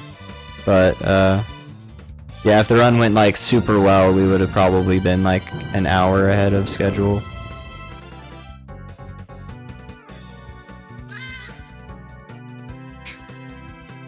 Because I needed to make sure to give plenty of time just in case this kind of stuff happened.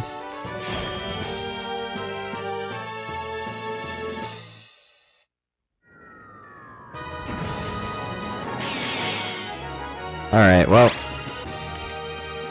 let's not mess up Whitney, and let's just go ahead and send out Hitmonlee this time, and let's hope we don't get trolled by Gloom.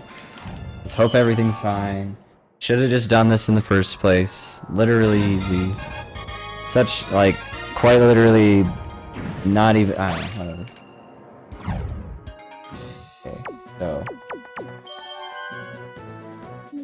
C down, C right, C up, okay, there we go, bam.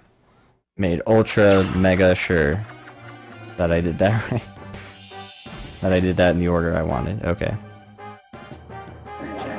Let's just excuse the fact that I'm a gigantic noob. Okay, so this is probably the same team. Probably good that we sent out Hitmonlee this time. Yeah, it's just super sad when you die to that Double Edge, because it's just gonna pretty much come half the time. It's like, no. I think sometimes Wigglytuff will use something else, but I don't know. It might just have to do with the fact that I'm using a different team, though, again, instead of having Haunter in the top and then having like in the spot that Hitmonlee is at, because I figured basically, like, we don't use the Haunter at all in the run.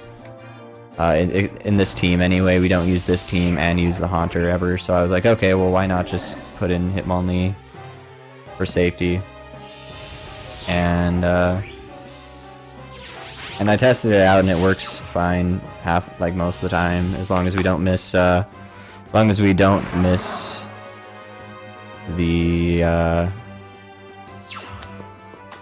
what am I thinking? The high jump kick. Alright, so we're going to hopefully win the fight this time. Let's see, if we got crit there, it would have been bad. I'm pretty sure if we get psychicked by Standler, we're pretty screwed. Even if we have not so great Pokemon coming out after that. So if we do get gloomed though, I'm pretty sure we can Mega Kick and still be alright. We might get hit by like a powder move or something.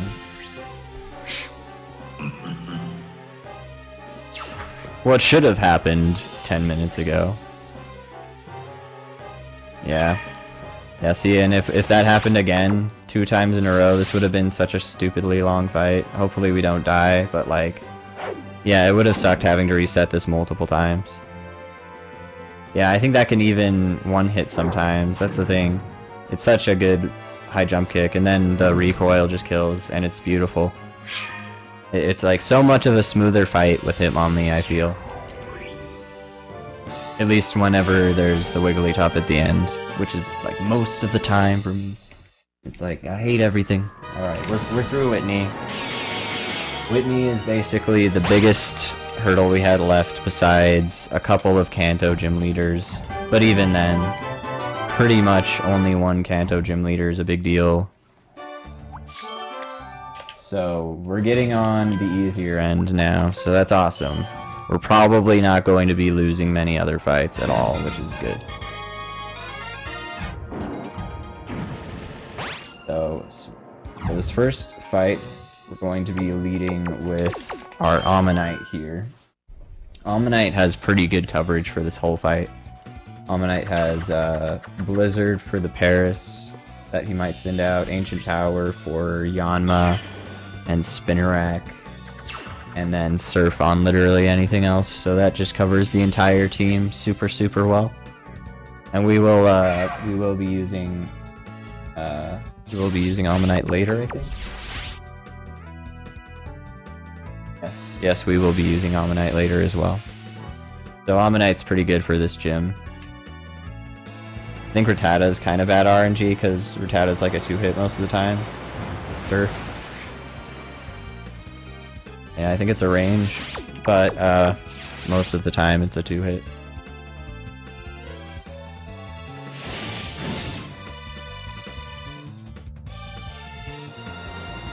Alright, so yeah, this entire fight's pretty easy, so we won't have to worry too much about losing or anything. The next fight is usually pretty simple too, and Bugsy's also pretty easy. Yeah, they didn't really make the Blizzard. That's right, I'm dumb. They didn't really make the first few gym leaders, like the first 2 gym leaders, that hard, but then they made Whitney like super trolly. It's unfortunate. But yeah, I mean, if you had a transfer team that was built to deal with that team, then it would be a bit better. Nice crit. That's a really crappy crit. Crappy crit. Luckily, Paris is bad, so hopefully this kills this time. Nice. Awesome. Possum. So, then we're just gonna be probably Ancient Powering. So I assume he's gonna send out one of his bugs. Yeah. Gonna Ancient Power this Spinnerack. Because Ancient Power has, I'm pretty sure it's 100 accuracy, and I think that is how much it has, and pretty much the best move that we have for this, because I don't think Blizzard quite kills anyway. It's unfortunate that we got crit by that dig. Have to send out, I think Aerodactyl might have been better there, but Piloswine's fine. I think Piloswine will just need to, yeah, Earthquake. Don't send out Piloswine much. Kind of just a little bit of a backup. We got to see him this run.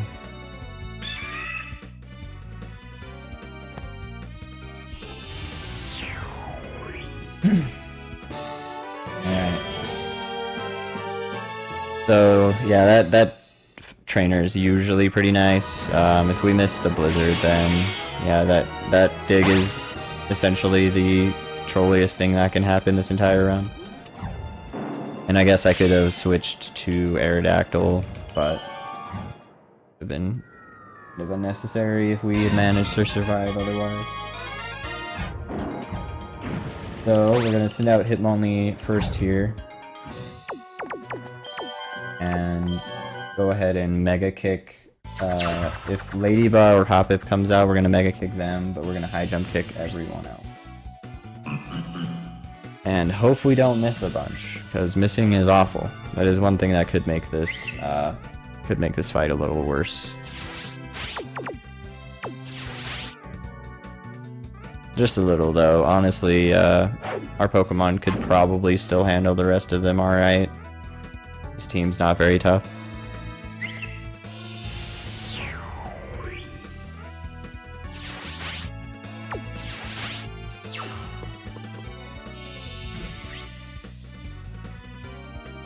Yeah, this Pikachu sucks. This Pikachu uses Charm.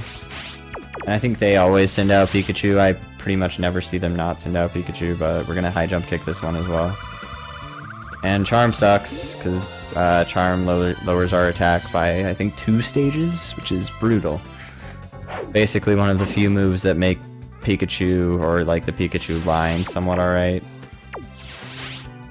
Because, yeah. They're one of the few that learn it. Where it's like actually kind of useful.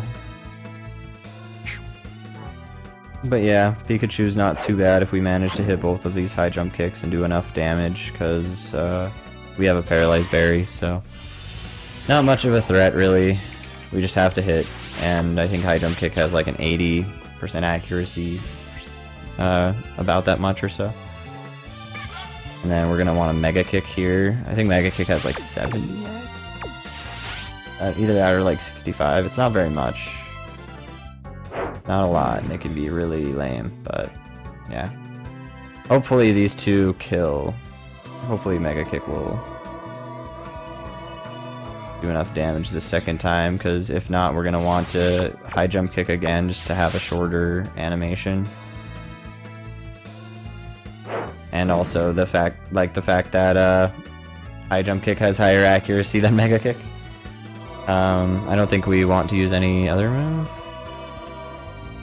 Not really anything else to use with Hitmonlee. Yeah, Mud Slap is not going to affect Ladybug, so high jump kick's the way to go. Lame. It did 1 damage. Is that just because of the amount? I guess the amount of damage high jump kick does might be more related to how much health they have left. That's interesting. Either way, let's hope we hit this high jump kick, please. Yeah, we might just want to switch. Yeah, I should have switched to Aerodactyl anyway, I think. Just because of the supersonic. And the fact that we weren't likely to kill anyway. Like with 2 hits, so... Yeah, Aerodactyl would have probably been better overall. But it's not a big deal. We're just gonna switch out now, because we're not gonna want to deal with that confusion and potentially wasting a minute or 2 more on that.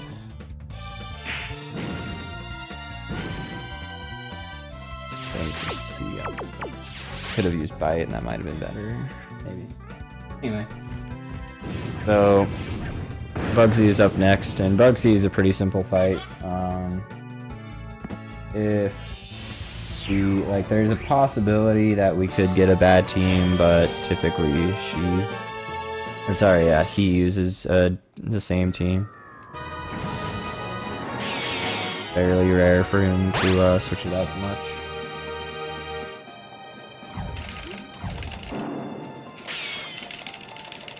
Yeah, if anyone is wondering, Bugsy is a dude.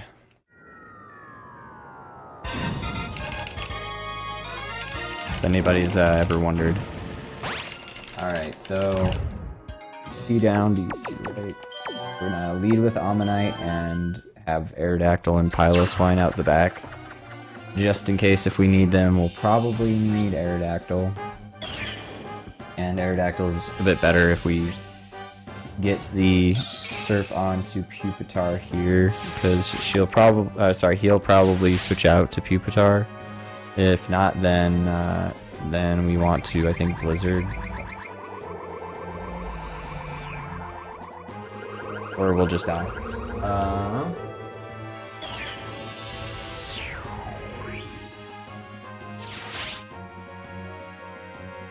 think we want to do Aerodactyl. Yeah, I don't know why I even hesitated on that. Aerodactyl will one-hit Butterfree. I'm pretty sure we'll be fine just spamming Ancient Power at this point. Because Aerodactyl is really fast, and most of the Pokemon will take super effective damage from Ancient Power. If we don't have Pupitar coming out, I'm pretty sure Pupitar won't come out though. Hopefully not. Weeping Bell, yeah, I was gonna say Weeping Bell is bad though. Yeah, actually maybe not as bad as I thought. Sorry for the hesitating, I just want to make sure I don't do anything like too wrong and end up wasting a ton of time again. Sludge Bomb kinda sucks, let's not get poisoned. We got poisoned, awesome. Alright, let's hope we maybe get a stat raise. I don't know, I guess the stat raise wouldn't matter too much here, but a crit would have been nice. We should still be fine, I think. Hopefully. Yeah, we might be dead here, actually, I don't know.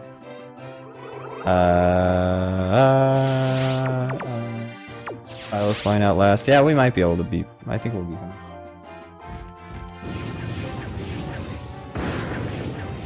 They'll probably send out Scyther, so yeah, we'll see. We'll see. I think we'll have one hit to pull off onto Scyther here with Aerodactyl though, so I think we'll be fine.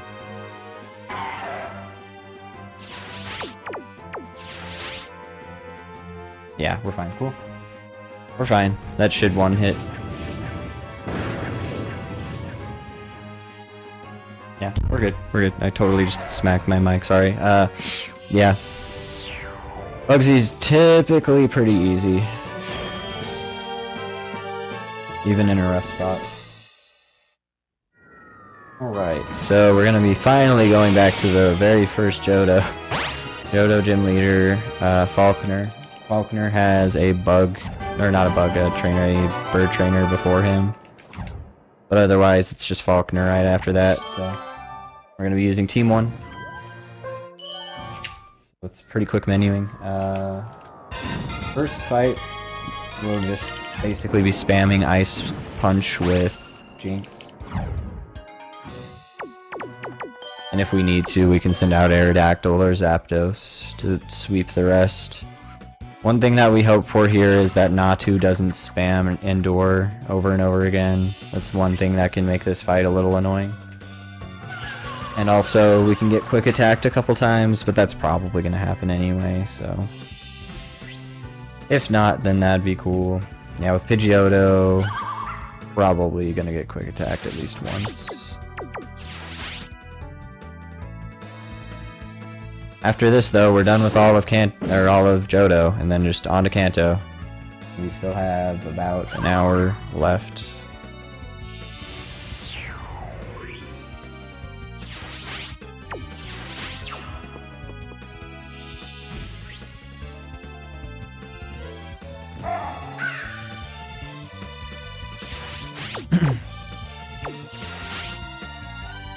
Hopefully we get it done quicker than that, though. I'm hoping, since the technical difficulties took so long, that will be a bit quicker than that, because I might go a bit overestimate because of that.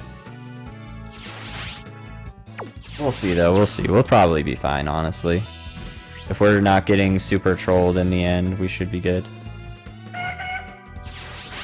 That Whitney loss was bad, though. I bet you that would have been easily avoided if I had just sent out Hitmonlee like I had intended in the first place. That's the thing about these runs, like, a lot of it's just making sure everything's perfect, or else you just lose so much time making sure you don't mess up in any sort of way.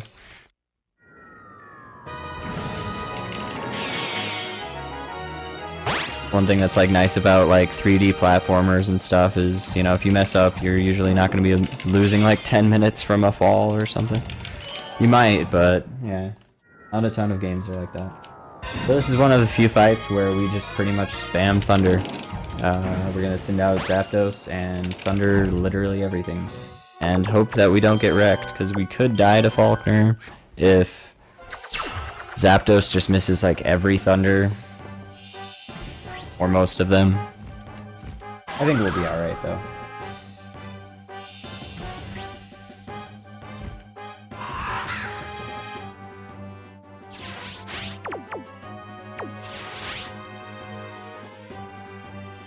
Hopefully we'll be alright anyway. Zapdos does like to be particularly blind in this fight. Nice. Unnecessary crit, but nice.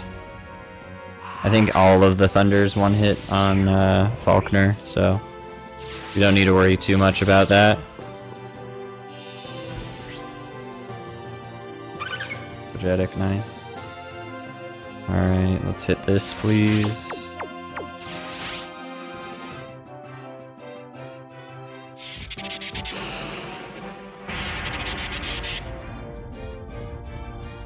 Nice. Alright, I thought I dropped something on my fourth. Yeah, so if we hit this third one, that'd be great. Usually he'll miss at least like one Thunder. Like, just on average, he'll miss one. So we'll see. We'll see how this goes. I wish Zapdos was a little faster. Oh, nice. That was a good Faulkner fight. Typically, we don't get every Thunder. That's sweet. All right, so that is Johto. That is all of Johto. We're finally done with all of it. Took a long time, but we do already have one fight done in Kanto. We have Erica done, so we won't have to worry about Erica, but we will have to worry about pretty much just like 2 or 3 different gym leaders. We're going to start off with Brock here, and Brock we don't actually have a team that we have rented ready, so we're just going to go into the rental stuff, and all we need to really do is just hope that we can Giga Drain everything. If he sends out any of his... If he sends out Pinsir at all, then typically that's pretty bad, but we can send out Charizard to finish off Pinsir in the hopes that, like, if that happens, but hopefully that just won't happen, because Giga Draining everything is super fast and way better here. And Venusaur is a pretty good user of Giga Drain. Not many other Pokemon are... I think there's pretty much no other Pokemon that's as good for this fight to try and like cover both Pinsir and the rock types. But yeah, if he didn't switch out, then that means we're home free to Giga Drain everything, so that's really good. And if you didn't know, the Kanto gym leaders all just are only, like, you only fight them, you don't have to fight any trainers before them, so if we lose any other fights, it's not going to be a huge, like, 10-minute time waste, thankfully.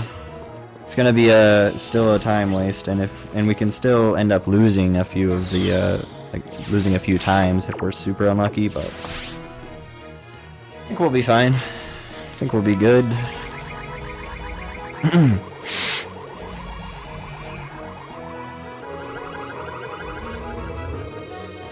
Yep.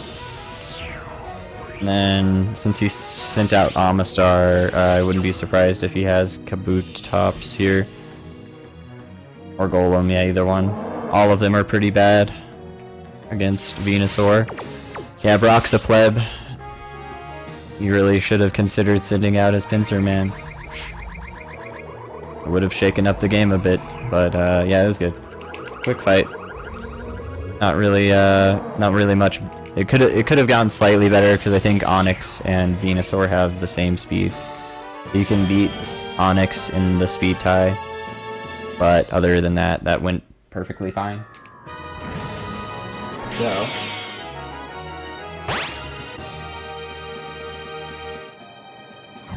we're going to want to do Misty next, I think, just because Misty is Misty's kind of trolly. We're gonna pick Team 10 here. Only time we use Team 10. We're gonna lead with Tangela and hope that this all works out, because we need kind of a specific setup to work out here with Tangela. If she leads with Quagsire or Poliwhirl, we're gonna want to double, like, use growth twice, and hope that we survive against both of them. We should be fine against Quagsire. Yeah, if Golduck comes out, we're just gonna want to Giga Drain twice, and if we lose, then we're gonna want to, yeah, just hope everything works out with Raichu, but we have Quagsire coming out, so Quagsire is pretty much best lead. We're gonna use growth twice here, and we should be able to Giga Drain pretty much everything else and be fine. We might have to end up sending out Raichu or Fearow anyway, though, because Tangela doesn't always live, especially if we get crit here at all. It's really not fun. Yeah. Growth again here. The one thing that's nice about these growths is when we Giga Drain, we're going to get a lot of our health back. It's very useful for this fight. It really is unfortunate if we get crit by Quagsire, though, because Quagsire is, like, basically the best lead that we could get for this fight. Because Poliwhirl and Golduck both have a pretty good chance of killing you before you can get off your growths that you want. Well, Poliwhirl, anyway, with Golduck you want to just try and murder it with Giga Drains and stuff. Should be fine though, I think. We won't need to worry too much. I like how the gyms in Kanto have the kind of the style that the nice crit dude that might kill. Yep, cool, that's lame. We're gonna have to hope that Raichu does well then. So, yeah, it's kind of cool that the gyms are sort of fashioned how they were in Stadium 1. I think that's kind of neat. We're gonna want to just go ahead and Thunder. I think Starmie's going to use Rain Dance, so that's one thing, is we get free Thunders, which is really useful. And Raichu's got decent speed and stuff, so overall he works pretty well for this fight. Nice. And he won't get wrecked, but like I think pretty much for the most part, like and most of the other electric types that would be good won't get Starmie to use Rain Dance. I could be wrong, but I'm pretty sure most don't.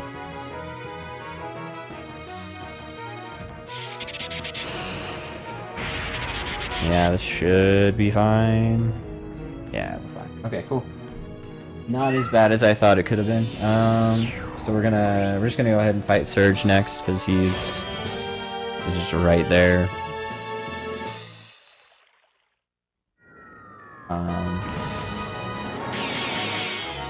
And the Surge fight's not too complicated. Surge is usually pretty nice.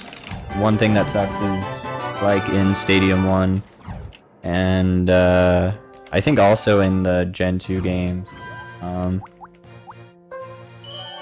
don't know if his Raichu has Surf in the Gen 2 games, I think so, but either way, his Raichu and Pikachu both have Surf in this game. I guess not Pikachu.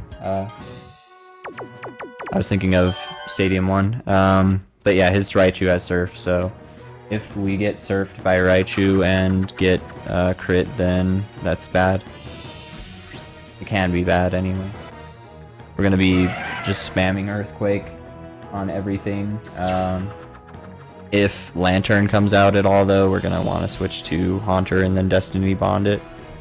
Porygon sucks, because Porygon's like typically a 2-hit, plus I think it spams Tri-Attack, so that's possibly bad. It could be bad, for sure.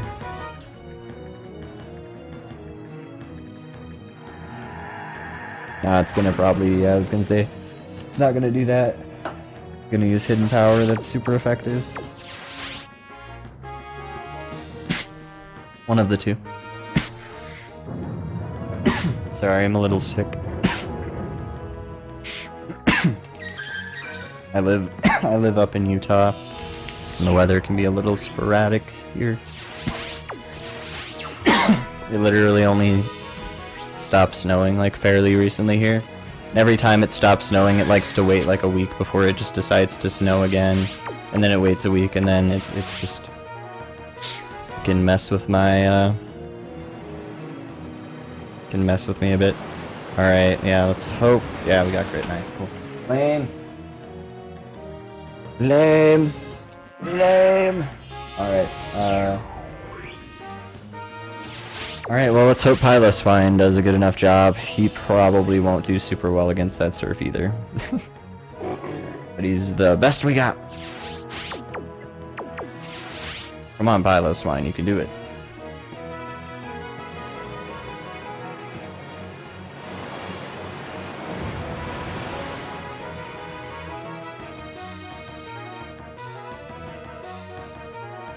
Come on, Piloswine, you got this. I think we might be fine. I probably will want to send out Haunter here to Destiny Bond. I think that'd be best choice. Probably. Yeah, probably. So we're gonna just go ahead and switch out to Haunter here. And just debond until we are dead.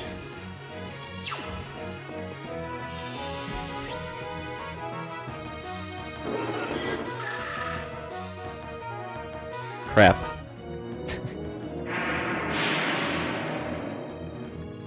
Okay, we're still good.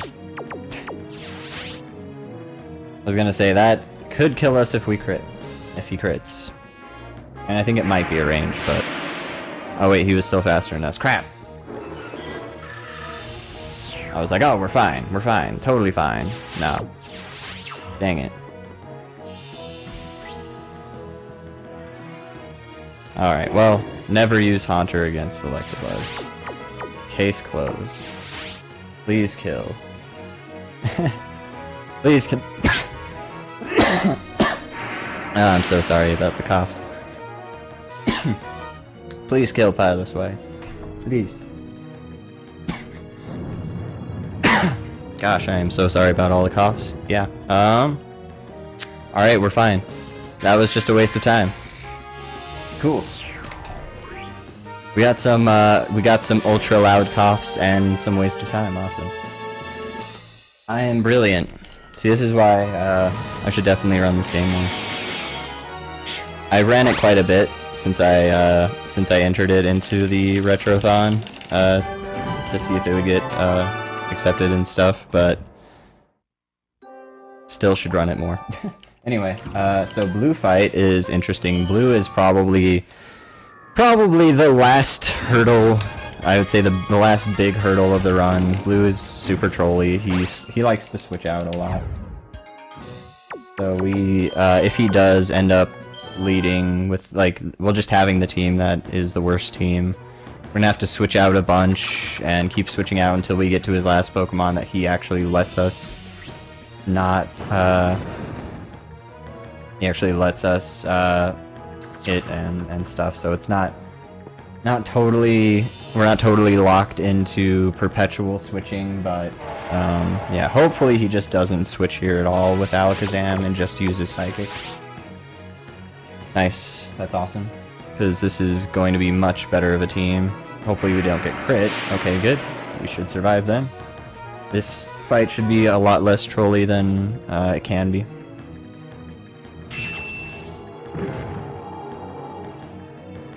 Nice. Awesome. So, then we're going to explode on Exeggutor and clean up with Fearow. And if we need, we can send out Starmie later. And Starmie should be able to handle what I think is going to be Arcanine. I'm pretty sure Arcanine comes out last year if Exeggutor's If it's like Alakazam not switching to Rhydon. Because Rhydon, nice, I switched to Starmie. Stupid. Yeah, usually I switch to the one that's like second. Because, yeah, but let's send out Hero. We should be fine. We should be fine. We should be fine. Let's hope we're fine.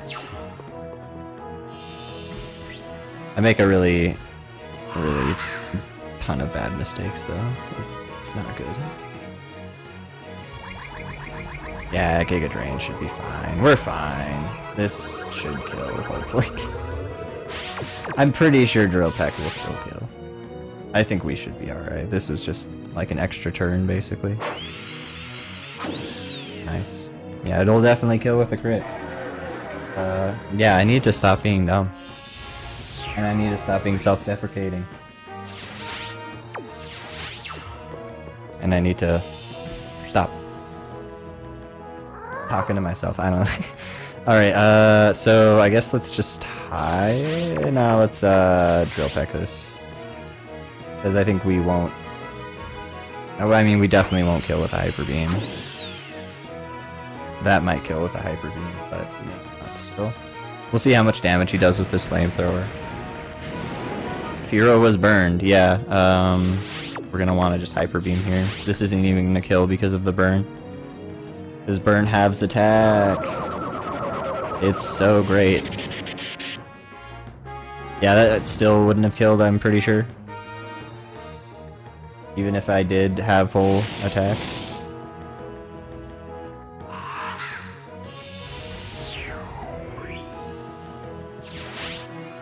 Cool. Alright. Yeah, sorry about the hesitations in the menuing. I've just mostly been trying to make sure that I don't pull an ultra stupid. Like, I've already pulled plenty of stupids.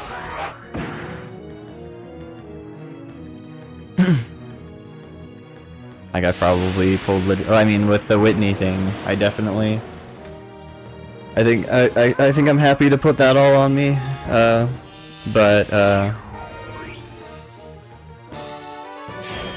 Yeah, there's like a lot of the time waste has just been from the freaking Team Rocket fight going bad, and Chuck was stupid. Chuck wasted a lot of time. All right, so blue went really well. That's good. Could have done it better, obviously, but yeah, Blaine here is pretty simple. We're gonna go with Team 3 here and just lead with Graveler and send in Weezing and Voltorb. We're going to explode with Graveler and Weezing, and then on the last Pokemon, we're going to hope that that Mirror Coat is going to be good enough. I think if we have Magcargo out last, that can be bad. If I'm remembering correctly. In which case we might want to Thunder Magcargo. Or maybe it's when Magcargo leads. Either way, that didn't happen. So we're just gonna hope that we don't get crit at the end with Voltorb, because we're gonna want to use Voltorb to Mirror Coat whatever's last and just win. It's a pretty simple fight if we don't get crit.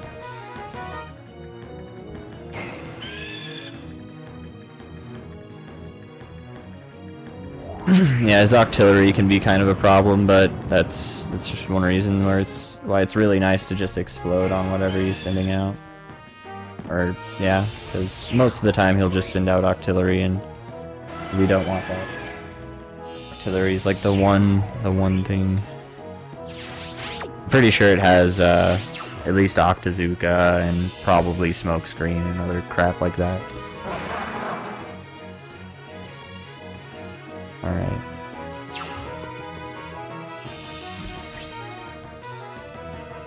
Yeah, Magcargo is not great. I think it's still better if we explode either way, though. We're probably going to want to Thunder Magcargo. If we crit here, that'd be awesome. That didn't happen. Yeah, we're going to want to Thunder Magcargo. I don't think... yeah, we can't take two. We can't Mirror Coat twice at all. That sucks. Mad Cargo is bad RNG. It might be because I don't have announcer on. It's all my fault. Please just hit full torp, please. Obviously.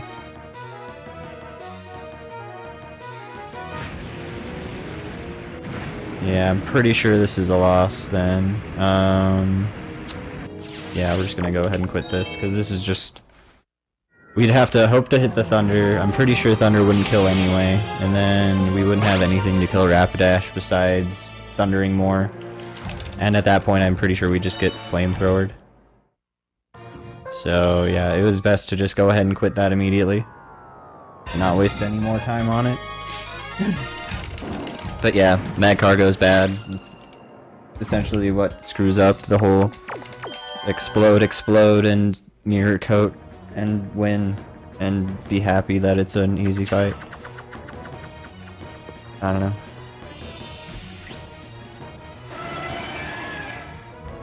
We'll see though. Please, please, Blaine. Be nice.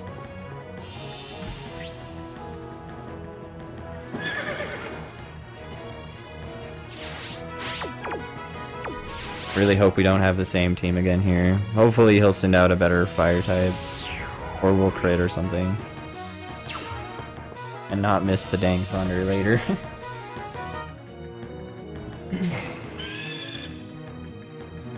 All crazy stuff.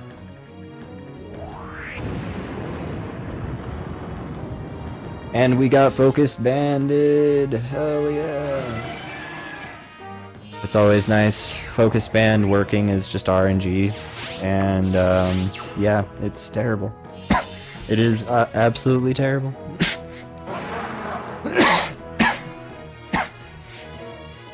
I think we should be able to sludge bomb and be fine though. Or sludge. I forgot that it was just sludge with wheezing. We don't have that fancy of a rental wheezing. If only. If only.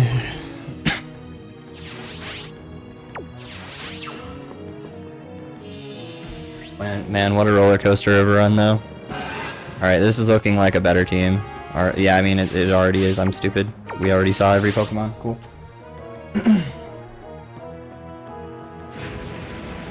Hopefully we don't get crit here. Cool. Awesome. So after this we have 3 fights. We're not too far off. We're around like 15 minutes, maybe like more like, I guess, 10 to 20 minutes, maybe 30 if it's really super bad from now.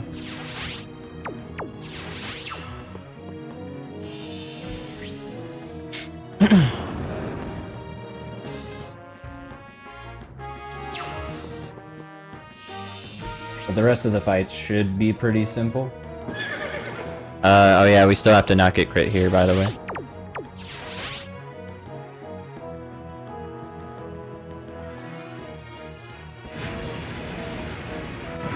Okay, cool. We in there.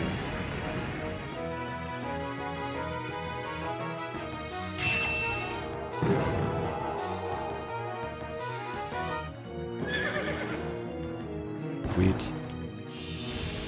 Yep. Good fight. Good enough fight. That's how you want the fight to go. Essentially, you don't want Octillery to frickin' get focus banded and survive, but it's not a huge deal.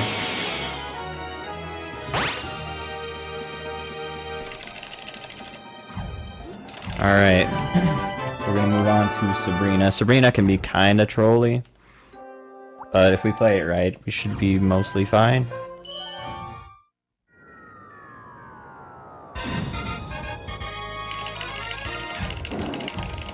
We're gonna lead with full Torb. And have Haunter and Zapdos out the back. You should be leading with Alakazam. Alakazam will use Future Sight at first, so we're just going to use Thunder. And hope we don't hit the Thunder. because we can either use Thunder or Rain Dance, but Rain Dance will guarantee rain text later and a rain cutscene. So we just hope we don't hit Thunder here, because we just have to waste a turn. What we're gonna do to kill Alakazam is just mirror code it. Hope we also don't get crit. Nice, that's the one thing we pretty much didn't want to happen. I mean, okay, so if that happens, I suppose we want to just go ahead and Thunder.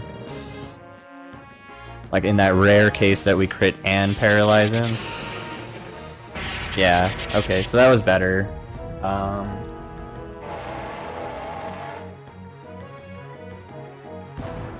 Let's see. Yeah, we'll see what she sends out here. This is a little more improv, because that was a pretty lucky crit. And a really unlikely one with a paralyze as well. I think we should be able to mirror code and kill this Mr. Mime. Yeah, I bet you we can.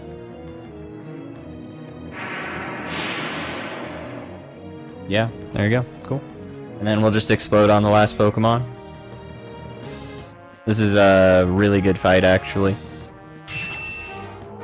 Like, much better than what you would typically plan for. So that's awesome.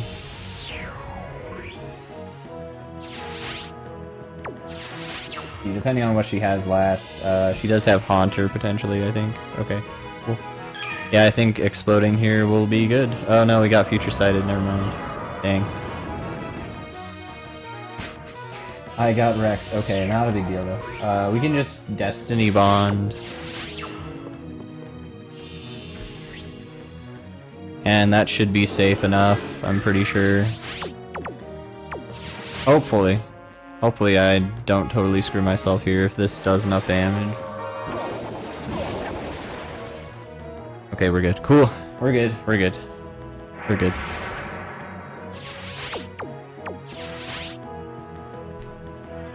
Oh man.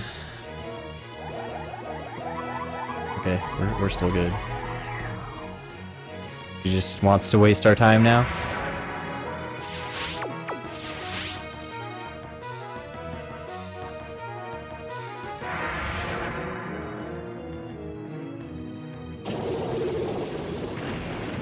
Dang it. Dang it, Bobby. Alright, please hit... We've used it... Okay, I was gonna say, we've used it like, what, 4 times now? 3 or 4 times? I think we only get 5 Destiny Bonds. Cool. Alright, so that fight was fine, so now we just have Janine, and then we have Red, and that's the end of the run. And, I'll make sure to end the timer on the right time. The timing ends a bit after we're done on the last Pokemon with Red. We have to, like, wait for it to say the Kanto Gym Leader Castle is completed. But yeah, even after all of those stupid losses and a few mess-ups on my part, nice, as I spoke too soon. Yeah, we still are a good bit under estimate, which is awesome. Team 3. Cool. Alright. So she's gonna just spam Confuse Ray. So we're gonna want to lead with Graveler, and then have Kadabra and Fearow at the back. We're gonna just explode on turn 1, and just Psychic everything else, so that should be pretty safe.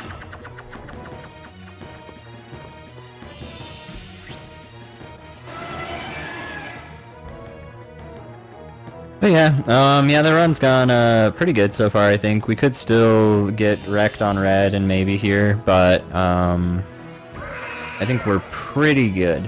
Like, it's Red is honestly not that hard of a fight on round 1, so not too bad. We do have to end with Red. That is, I think, one condition that is like pretty specific about the order. Is you have to at least end with Red.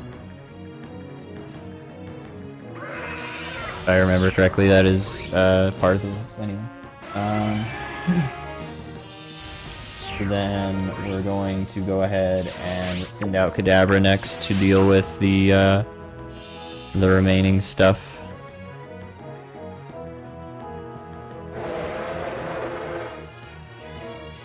And psychic everything. We might have a Voltorb coming out eventually, but otherwise psychic should pretty much destroy everything that moves.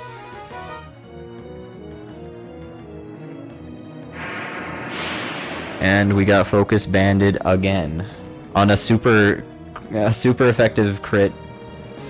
So good. Way to speak way too soon. Alright, I probably could have just switched out and that would have been better, but please just hit. Darn it. Alright, I might switch out here, honestly.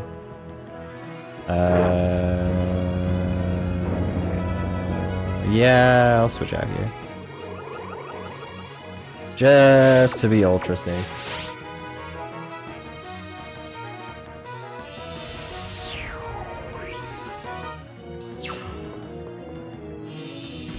Dude, we got Focus Banded twice this run, that's pretty nuts.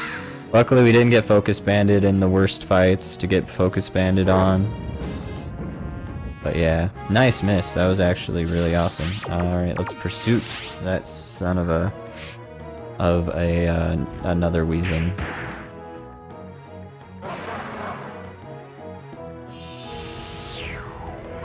Or maybe a Coughing. Coughings can breed too, that's the kind of weird part about it, I don't get that. I don't really get that exactly. Anyway. Drill Peck probably is the best thing because I don't think it's going to kill with Hyper Beam. Do these misses though. Hell yeah. So good. So good. That crit was nice. Yeah, let's just do that one more time. We also don't need to risk missing with Hyper Beam. Please don't hit Supersonic for the millionth time. Thank you. Everyone's missing. That was great. Alright, now it's just red fight. Everybody get hyped. Everybody get hyped for the not even sub 230 run. Literally not even sub 3 hours. That's okay though. It might have been sub 3 hours if we didn't have any technical difficulties, but regardless, this isn't too bad. I mean, it could have gone a lot worse. Like, we could have really gotten trolled super hard on Elite Four. We didn't get trolled on Elite Four at all, which is awesome. And then let's see also. 2. I'm stupid. Okay. And then Team Rocket could have gone horrible forever, and it could have gone a lot worse, obviously. Alright, so this fight will show you guys exactly why Wobbuffet has pretty much been banned from most competitive Pokemon battling. It just this fight definitely can show off just how stupidly OP Wobbuffet can be. But we're gonna lead with Weezing here and explode on the first Pokemon that Red has.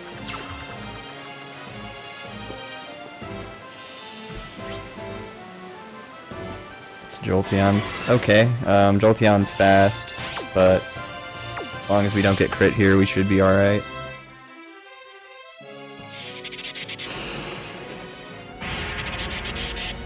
Pretty sure we're alright here, yep. And then we just send in Wobbuffet, and Wobbuffet just counters and mirror coats the rest, and Destiny Bonds the last one. And yeah, that's the thing. I mean, he has counter and mirror coat and Destiny Bond, and he has really good defenses and a lot of health. And yeah, like Wobbuffet is just way too OP, honestly.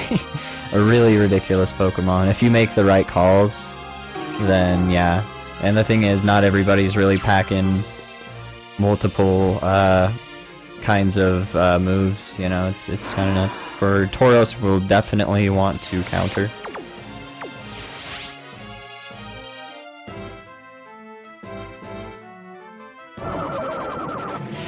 Nice, we didn't have Tauros miss the Hyper Beam. It can be kind of annoying when the computers miss a bunch at the end just to waste a bunch of time. Like, literally just waste like a minute or two right on the very last fight. It can be sad. I don't know if Wobbuffet can die to that Hyper Beam, but maybe. I don't think so, but that would be Pretty nuts. Alright, yeah, let's just spam Destiny Bond. I think for Alligator spams Hydro Pump, so we might also get a bunch of misses here. Okay. I think we should be alright as long as we don't get crit here. Alright, yep, we're fine. Cool. We good, we in there.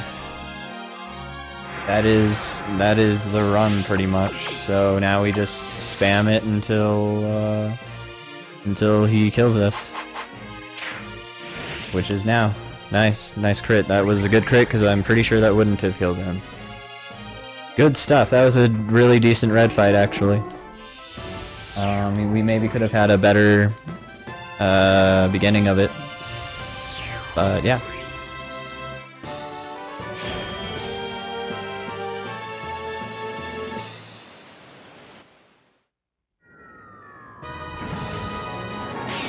That is the Gym Leader Castle round 1 run. I think the run might have been like 4 or 5 minutes longer from the technical difficulties that we had earlier, but either way, still below my estimate. And we split here. Cool. Awesome. Hope you guys enjoyed. Shoutouts to Worster, and shoutouts to Lishan for making the notes that I copied down. And yeah, mostly just shoutouts to Worster because he made like essentially the whole route. As far as I'm aware, he might have worked with some other people. I'm sure he did, but he's worked a lot on this game, and he's a really cool speeder. He's probably one of my like favorite speedrunners. He's a cool guy. But yeah, hope you guys all enjoyed. I'm sure everyone will be good to go for the next run. So.